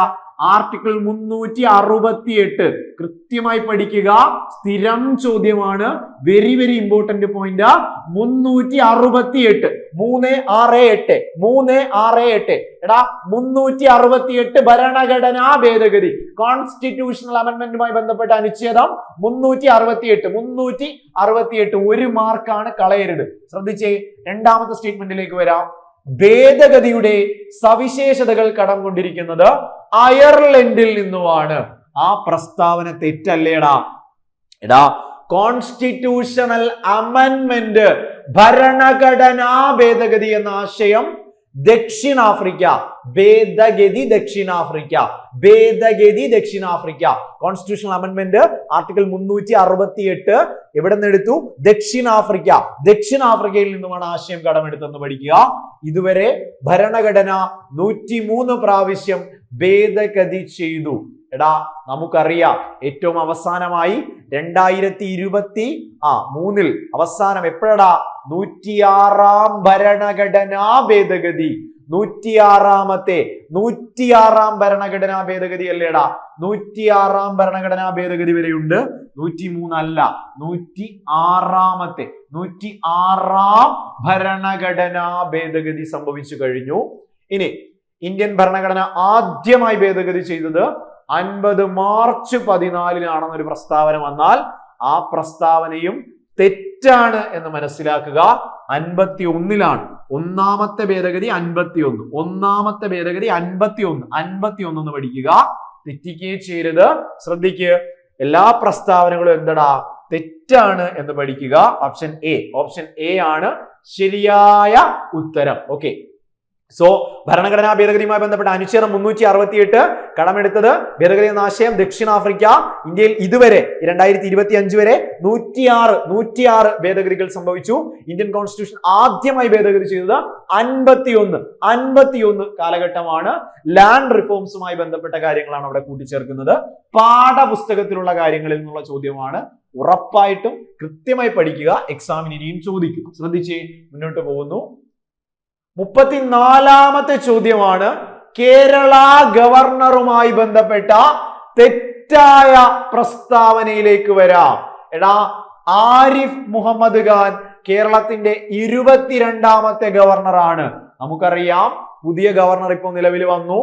നമ്മുടെ 23-ാമത്തെ ഗവർണർ, കേരളത്തിന്റെ 23-ാമത്തെ ഗവർണർ രാജേന്ദ്ര വിശ്വനാഥ ആർലേക്കർ. രാജേന്ദ്ര വിശ്വനാഥ് ആർലേക്കർ ആണ് കേരളത്തിന്റെ ഗവർണർ. നിലവിൽ 23ാമത്തെ ഗവർണറാണ്. ഇനി തൊട്ടു മുമ്പുണ്ടായിരുന്ന ആരിഫ് മുഹമ്മദ് ഖാൻ കേരളത്തിന്റെ 22ാമത്തെ ഗവർണറാ. പ്രസ്താവന ശരിയാണ്. ഓക്കെ, ഇനി അടുത്ത പോയിന്റിലേക്ക് പോകാം. ആരിഫ് മുഹമ്മദ് ഖാൻ ഉത്തർപ്രദേശുകാരനാണ്. എക്സാമിന് ഇതിനു മുമ്പ് ചോദിച്ചിട്ടുണ്ട് ഇങ്ങനെ ഏത് നാട്ടുകാരനാണ് എന്ന് ചോദിക്കേണ്ട സ്ഥിതി വന്നിട്ടുണ്ട്. ഇനി PSC ഓൾറെഡി ചോദിച്ചൊരു ചോദ്യമാണ്, വൺ വേർഡായി ചോദിച്ചു. ആരിഫ് മുഹമ്മദ് ഖാൻ ഏത് നാട്ടുകാരനാണ്? ഉത്തർപ്രദേശ്, യു പി ആണ്. പ്രസ്താവന ശരിയാണ്. ശ്രദ്ധിച്ചേ. ഇനി ആരിഫ് മുഹമ്മദ് ഖാൻ കേരള ഗവർണർ ആയത് 2019 സെപ്റ്റംബറിലാണ് എന്നൊരു പോയിന്റ് കിടക്കുന്നു. നമുക്ക് നോക്കാം. ഇനി ആരിഫ് മുഹമ്മദ് ഖാൻ ഉത്തർപ്രദേശിലെ മുൻ മുഖ്യമന്ത്രി ആയിരുന്നു. അപ്പോൾ ആ പ്രസ്താവന എന്തായാലും തെറ്റാണ്. 4ാമത്തെ പ്രസ്താവന തെറ്റാണ്. 1, 2 ശരിയാണ്. നമ്മളോട് ചോദിച്ചിരിക്കുന്നത് തെറ്റായ പ്രസ്താവന ഏതെന്നാണ്. അപ്പോൾ A 4 എടുക്കാം. ഓക്കെ, 1, 2, 3 ശരി, 4 തെറ്റ്. തെറ്റായ പ്രസ്താവന 4 എന്ന് പഠിക്കുക. അദ്ദേഹം മുഖ്യമന്ത്രി ആയിട്ടില്ല എന്ന് മനസ്സിലാക്കുക UP. ഓക്കെ, ഇനി അടുത്ത ചോദ്യത്തിലേക്ക് പോകുന്നു. 35ാമത്തെ ചോദ്യമാണ്. ഇന്ത്യൻ പാർലമെന്റിന്റെ സംയുക്ത സമ്മേളനവുമായി ബന്ധപ്പെട്ട ശരിയായ പ്രസ്താവനകൾ ഏവ? നമുക്കറിയാം, പാർലമെന്റ് എന്ന ടോപ്പിക്കിൽ നിന്നും നോർമൽ കേസിൽ ലോക്സഭ വേറെ രാജ്യസഭ വേറെ സമ്മേളിക്കുകയാണ് പതിവ്. എന്നാൽ ഇന്ത്യയുടെ പാർലമെന്റിന്റെ ഇരുസഭകളെയും ഒന്നിച്ചിരുത്തി ചില പ്രത്യേക സമയങ്ങളിൽ ജോയിന്റ് സിറ്റിംഗ് അഥവാ സംയുക്ത സമ്മേളനം നടത്താറുണ്ട്. സംയുക്ത സമ്മേളനം അല്ലെങ്കിൽ ജോയിന്റ് സിറ്റിംഗ് സംബന്ധിക്കുന്ന ആശയം കടമെടുത്തത് ഓസ്ട്രേലിയയിൽ നിന്നാണ്. ഓസ്ട്രേലിയയിൽ നിന്നുമാണ് ജോയിന്റ് സിറ്റിംഗ് എന്ന ആശയം ഇന്ത്യ കടമെടുത്തിരിക്കുന്നത്. ഓപ്ഷൻ 1, ലോക്സഭാ സ്പീക്കറുടെ അഭാവത്തിൽ സംയുക്ത സമ്മേളനങ്ങളുടെ അധ്യക്ഷത വഹിക്കേണ്ടത് ലോക്സഭ ഡെപ്യൂട്ടി സ്പീക്കറാണ്. നമ്മുടെ ജോയിന്റ് സിറ്റിംഗ് അധ്യക്ഷത വഹിക്കുന്നത് സാധാരണ രീതിയിൽ സ്പീക്കറാണ്. അദ്ദേഹത്തിന്റെ അഭാവത്തിൽ ആരാണ്? ഡെപ്യൂട്ടി സ്പീക്കർ ആണെന്ന് പഠിക്കുക. ഓപ്ഷൻ 2, ധനകാര്യ ബില്ലുകൾ സംയുക്ത സമ്മേളനങ്ങളിൽ അവതരിപ്പിക്കാൻ പാടില്ല. നോർമൽ കേസിൽ ധനകാര്യ ബില്ലുകൾ ജോയിന്റ് സിറ്റിംഗുമായിട്ട് ബന്ധമില്ല എന്ന് മനസ്സിലാക്കാം. നമുക്ക് നോക്കാം. ഭരണഘടനയുടെ 108ാം വകുപ്പ് പ്രകാരം പ്രധാനമന്ത്രിയാണ് സംയുക്ത സമ്മേളനം വിളിച്ചു കൂട്ടുന്നത്. 108ാം വകുപ്പ് പ്രകാരം നമുക്ക് ജോയിന്റ് സിറ്റിംഗ് ശരിയാണ്. പക്ഷേ പ്രസിഡന്റ് അല്ലേടാ വിളിച്ചു ചേർക്കുന്നത്. ആ പ്രസ്താവന തെറ്റാണ്. ഇതുവരെ 2 പ്രാവശ്യം സംയുക്ത സമ്മേളനങ്ങൾ നടന്നിട്ടുണ്ടെന്ന് പറഞ്ഞാൽ 2 പ്രാവശ്യമാണോ? ജോയിന്റ് സിറ്റിംഗ് എത്ര തവണ നടന്നിട്ടുണ്ടടാ ഇന്ത്യയിൽ? ജോയിന്റ് സിറ്റിംഗ് 3 പ്രാവശ്യം നടന്നിട്ടുണ്ടെന്ന് മനസ്സിലാക്കുക. സോ ഇവിടെ ആൻസർ വരിക നമ്മളോട് ചോദിച്ചത് ശരിയായ പ്രസ്താവനകൾ 3 എന്തായാലും തെറ്റാണ്, 4 തെറ്റാണ്. 1, 2 ആണ് ശരി. 1, 2 ആണ് ശരി എന്ന് മനസ്സിലാക്കാം. നമുക്ക് നോക്കാം. ശ്രദ്ധിച്ചോ? ഒന്നുകൂടി ക്ലാരിറ്റി വരുത്താം. ശ്രദ്ധിക്കുക. 38ാമത്തെ ചോദ്യത്തിലേക്ക് വരുന്നു. ചേരുംപടി ചേർക്കുക. ഇന്ത്യൻ കോൺസ്റ്റിറ്റ്യൂഷനിലെ അമെൻമെന്റ്സുമായി ബന്ധപ്പെട്ടൊരു ചോദ്യമാണ്. A, B, C 3 കോളങ്ങളുണ്ട്. നമുക്ക് നോക്കാം. 1ാമത്തെ സ്റ്റേറ്റ്മെന്റിൽ 42ാം ഭേദഗതിയാണ്. നേരെ ചെറിയ ഭരണഘടന അഥവാ ചെറു ഭരണഘടനയിലേക്ക് കണക്ട് ചെയ്യുക. നോക്കാം. ഇനി അവിടെ ഏതാ വരിക? ഏതാടാ? വിദ്യാഭ്യാസം മൗലിക അവകാശമാണോ, കടമകളാണോ, ഗ്രാമപഞ്ചായത്താണോ, 78 ആണ്. നമുക്കത് മൗലിക കടമകൾ ഫണ്ടമെന്റൽ ഡ്യൂട്ടീസ് കൂട്ടിച്ചേർക്കുന്നത് 42ാം ഭേദഗതിയിലൂടെയാണ്. ശ്രദ്ധിച്ചേടാ, തെറ്റിക്കേ ചേരുത്, വ്യക്തമായി പഠിക്കുക. 42ാം ഭേദഗതി, മിനി കോൺസ്റ്റിറ്റ്യൂഷൻ, ഫണ്ടമെന്റൽ ഡ്യൂട്ടീസ്. ശരിയല്ലേ? ഇനി 44ാം ഭേദഗതി എങ്ങോട്ടാ വരിക? 44 എന്ന് പറയുമ്പോൾ വകുപ്പ് 300A സ്വത്തവകാശത്തെ നീക്കം ചെയ്ത ഭേദഗതിയാണ്. സോ 44ലേക്ക് വന്നാൽ ഇവിടെ ഏതിലേക്ക് വരാം? 78. 44ാം ഭേദഗതി 78 ആണ്. ഇനി 73ാം ഭേദഗതി 73ാം ഭേദഗതി എന്ത് വരണം? 11ാം പട്ടിക പഞ്ചായത്തി രാജുമായി ബന്ധപ്പെട്ട 11ാം പട്ടിക ഗ്രാമപഞ്ചായത്തിനെ കണക്ട് ചെയ്യുക. ഇനി 86ാം ഭേദഗതി സിമ്പിൾ ആണ്. വകുപ്പ് 21A കൂട്ടിച്ചേർത്തു, വിദ്യാഭ്യാസത്തെ മൗലിക അവകാശമാക്കി മാറ്റി. സോ ഇങ്ങനെയാണ് ഇപ്പൊ ചോദ്യം വരുന്നത് മനസ്സിലാക്കുക. മുന്നോട്ട് പോകുന്നു, ശ്രദ്ധിക്കുക. അടുത്ത ചോദ്യം നമ്മുടെ ഭരണഘടനാ നിർമ്മാണ സഭയിൽ ഈ 1949 നവംബർ 26 ദിവസം ഇതിനാൽ ഈ ഭരണഘടനയെ സ്വീകരിക്കുകയും നിയമമാക്കുകയും നമുക്ക് തന്നെ പ്രദാനം ചെയ്യുകയും ചെയ്യുന്നു. ഇന്ത്യൻ കോൺസ്റ്റിറ്റ്യൂഷന്റെ ഏത് ഭാഗത്താണ് ഇങ്ങനെ പ്രസ്താവിക്കുന്നത്? എടാ, we the people of India having solemnly resolved constitute India into A sovereign secular democratic socialist republic, അല്ലെങ്കിൽ പരമാധികാര സ്ഥിതിസമത്വ മതേതര ജനാധിപത്യ റിപ്പബ്ലിക്കായി നമ്മുടെ രാജ്യത്തെ പ്രതിനിധാനം ചെയ്യുന്നു. 1949 നവംബർ 26 എന്ന ഡേറ്റ് വരുന്നത് എവിടെയാണ്? ആമുഖമാണ്, പ്രിയാമ്പിൾ ആണ്. ഓക്കെ, ഇനി ശ്രദ്ധിച്ചേ, അടുത്ത ഭാഗത്തിലേക്ക് പോവാം. താഴെ തന്നിരിക്കുന്നവയിൽ കൺകറന്റ് ലിസ്റ്റിൽ പെടാത്തത് ഏതൊക്കെ വിഷയങ്ങളാണ്? എടാ, വീണ്ടും വീണ്ടും വീണ്ടും റിപ്പീറ്റ് ചെയ്യുന്നു.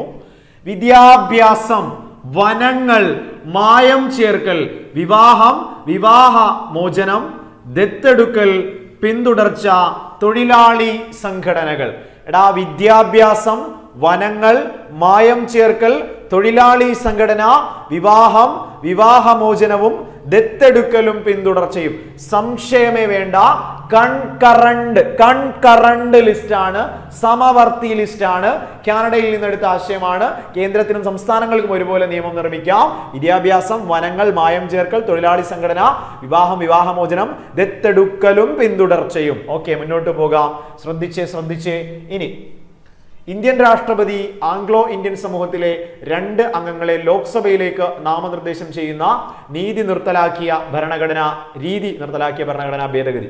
എടാ, നമ്മുടെ ഭരണഘടനയിൽ അല്ലെങ്കിൽ നമ്മുടെ പാർലമെന്റിലേക്ക് 2 ആംഗ്ലോ ഇന്ത്യൻ പ്രതിനിധികളെ നമ്മൾ നാമനിർദ്ദേശം ചെയ്തിരുന്ന അത് അവസാനിപ്പിച്ചത് 104 ഭേദഗതി പ്രകാരമാണ്. 104 ഭേദഗതി. ഓക്കെ, ശ്രദ്ധിച്ചേ, അടുത്ത ചോദ്യം. താഴെ തന്നിരിക്കുന്ന പ്രസ്താവനകളിൽ ശരിയായ പ്രസ്താവനകൾ ഏവ?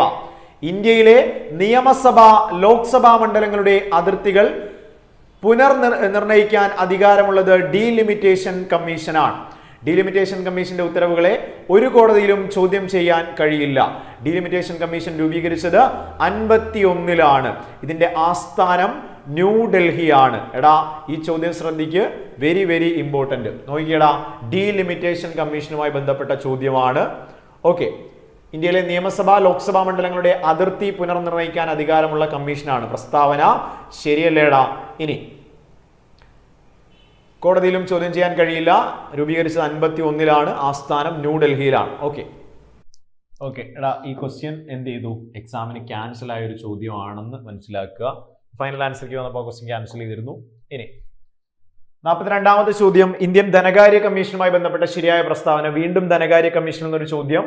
കേന്ദ്ര ധനകാര്യ കമ്മീഷനാണ് ചോദിച്ചത്. ഇന്ത്യൻ ധനകാര്യ കമ്മീഷനുമായി ബന്ധപ്പെട്ട ഭരണഘടനാ വകുപ്പ് ആർട്ടിക്കിൾ 280 ആണ്. 280.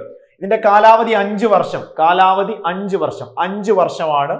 ഇനി ഡോക്ടർ അരവിന്ദ് പനഗരിയ ആണ് ഇതിന്റെ ചെയർമാൻ. എടാ ശ്രദ്ധിച്ചേടാ, അരവിന്ദ് പനഗരിയാണ് ഇതിന്റെ ചെയർമാൻ. ശ്രദ്ധിച്ചേ. ഇനി ഇവിടെ ഏതാടാ ആസ്ഥാനം?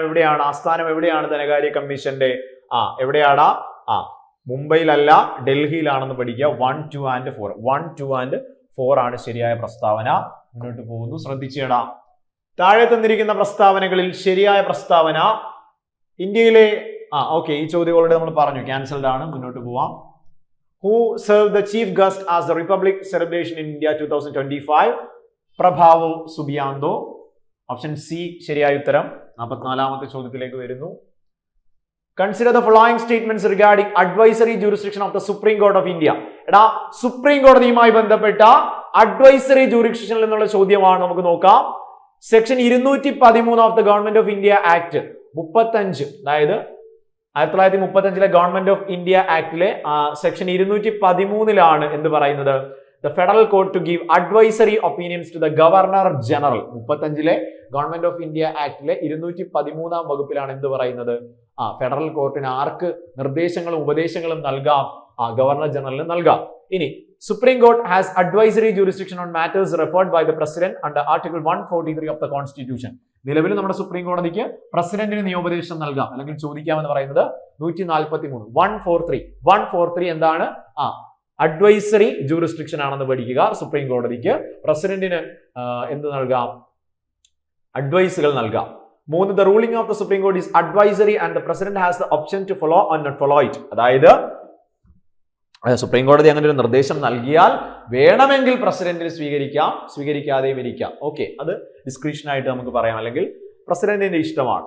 The Supreme Court may choose to offer refuse its opinion to President on disputes arising from pre-constitutional treaties, agreements or covenants. Okay, പ്രധാനമായിട്ടും 1, 2, 3, 1, 2, 3, 1, 2, 3 എന്ന പ്രസ്താവനകളാണ് ശരിയായ പ്രസ്താവനയായിട്ട് പഠിക്കുക. ഓക്കെ, ഇനി 45ാമത്തെ ചോദ്യത്തിലേക്ക് പോവാം.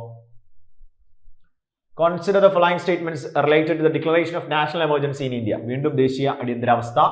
The fundamental rights provided in Article 19 are automatically suspended. ശരിയല്ലേടാ? Article 19 പ്രകാരമുള്ള മൗലിക അവകാശങ്ങൾ ഓട്ടോമാറ്റിക്കായിട്ട് നിഷേധിക്കപ്പെടും. ഓക്കെ, ശ്രദ്ധിച്ചേ. ഇനി article 358 addresses the suspension of article 19. അതെ, 19 നിഷേധിക്കുന്ന പറയുന്ന article 358, while article 359 pertains to the suspension of other fundamental rights. ശരിയല്ലേടാ? മറ്റുള്ളവ പോകുന്നത് 359 പ്രകാരവുമാണ്. 20-21 right life and personal liberty cannot be suspended. Okay, 20-21 suspend ചെയ്യാനേ കഴിയില്ല. ഇനി last, other rights may be suspended by the president through a separate order issued that effect. Okay, 4 പ്രസ്താവനകളും ശരിയാണ് എന്ന് പഠിക്കുക. 46ാമത്തെ ചോദ്യം, which of the statement is given? Okay, അടുത്ത ചോദ്യത്തിലേക്ക് വരാം. Who is known as the father of all India service? എടാ, അഖിലേന്ത്യാ സർവീസിന്റെ പിതാവ് സർദാർ വല്ലഭായ് പട്ടേലാണ്. ഓൾ ഇന്ത്യ സർവീസിന്റെ പിതാവ് സർദാർ വല്ലഭായ് പട്ടേലാണ്. ഇന്ത്യൻ സിവിൽ സർവീസിന്റെ പിതാവാണ് lord Cornwallis. All India service Sardar Patel, Indian civil സർവീസിന്റെ പിതാവ് ലോർഡ് കോൺവാലിസ് എന്ന് പഠിക്കുക. ഓക്കെ, ഇനി ഭാഷാടിസ്ഥാനത്തിൽ സംസ്ഥാനങ്ങളെ പുനഃസംഘടിപ്പിക്കുന്നതിനായി കേന്ദ്ര സർക്കാർ നിയമിച്ച സംസ്ഥാന പുനഃസംഘടനാ കമ്മീഷന്റെ അധ്യക്ഷൻ ആരായിരുന്നു? എടാ, നമ്മുടെ 56 സംസ്ഥാനങ്ങൾ നിയമത്തിൽ വരാൻ കാരണമായ 53 വന്ന സംസ്ഥാന പുനഃസംഘടനാ കമ്മീഷന്റെ അധ്യക്ഷൻ ഫസൽ അലി. സ്ഥിരം ചോദ്യമാണ്.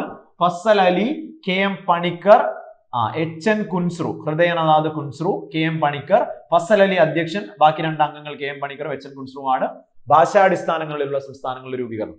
ഇനി നമുക്കറിയാവുന്ന പോലെ നാട്ടുരാജ്യ സംയോജനമാണെങ്കിലാണ് സർദാർ പട്ടേൽ വി പി മേനോൻ നാട്ടുരാജ്യ സംയോജനമാണെന്ന് ഓർത്തു വെക്കുക. ഓക്കെ, ആരാധനാ സ്വാതന്ത്ര്യത്തിന് വേണ്ടി നടന്ന പ്രക്ഷോഭങ്ങളുടെ സ്വാധീന ഫലമായി തിരുവിതാംകൂർ സർക്കാർ ക്ഷേത്രപ്രവേശന വിളംബരം പുറപ്പെടുവിച്ച വർഷം 36. ഓക്കെ, ആ ക്വസ്റ്റ്യൻ കിടക്കുന്ന ഒരു ഹിസ്റ്ററി ക്വസ്റ്റ്യൻ വന്നതാണ്.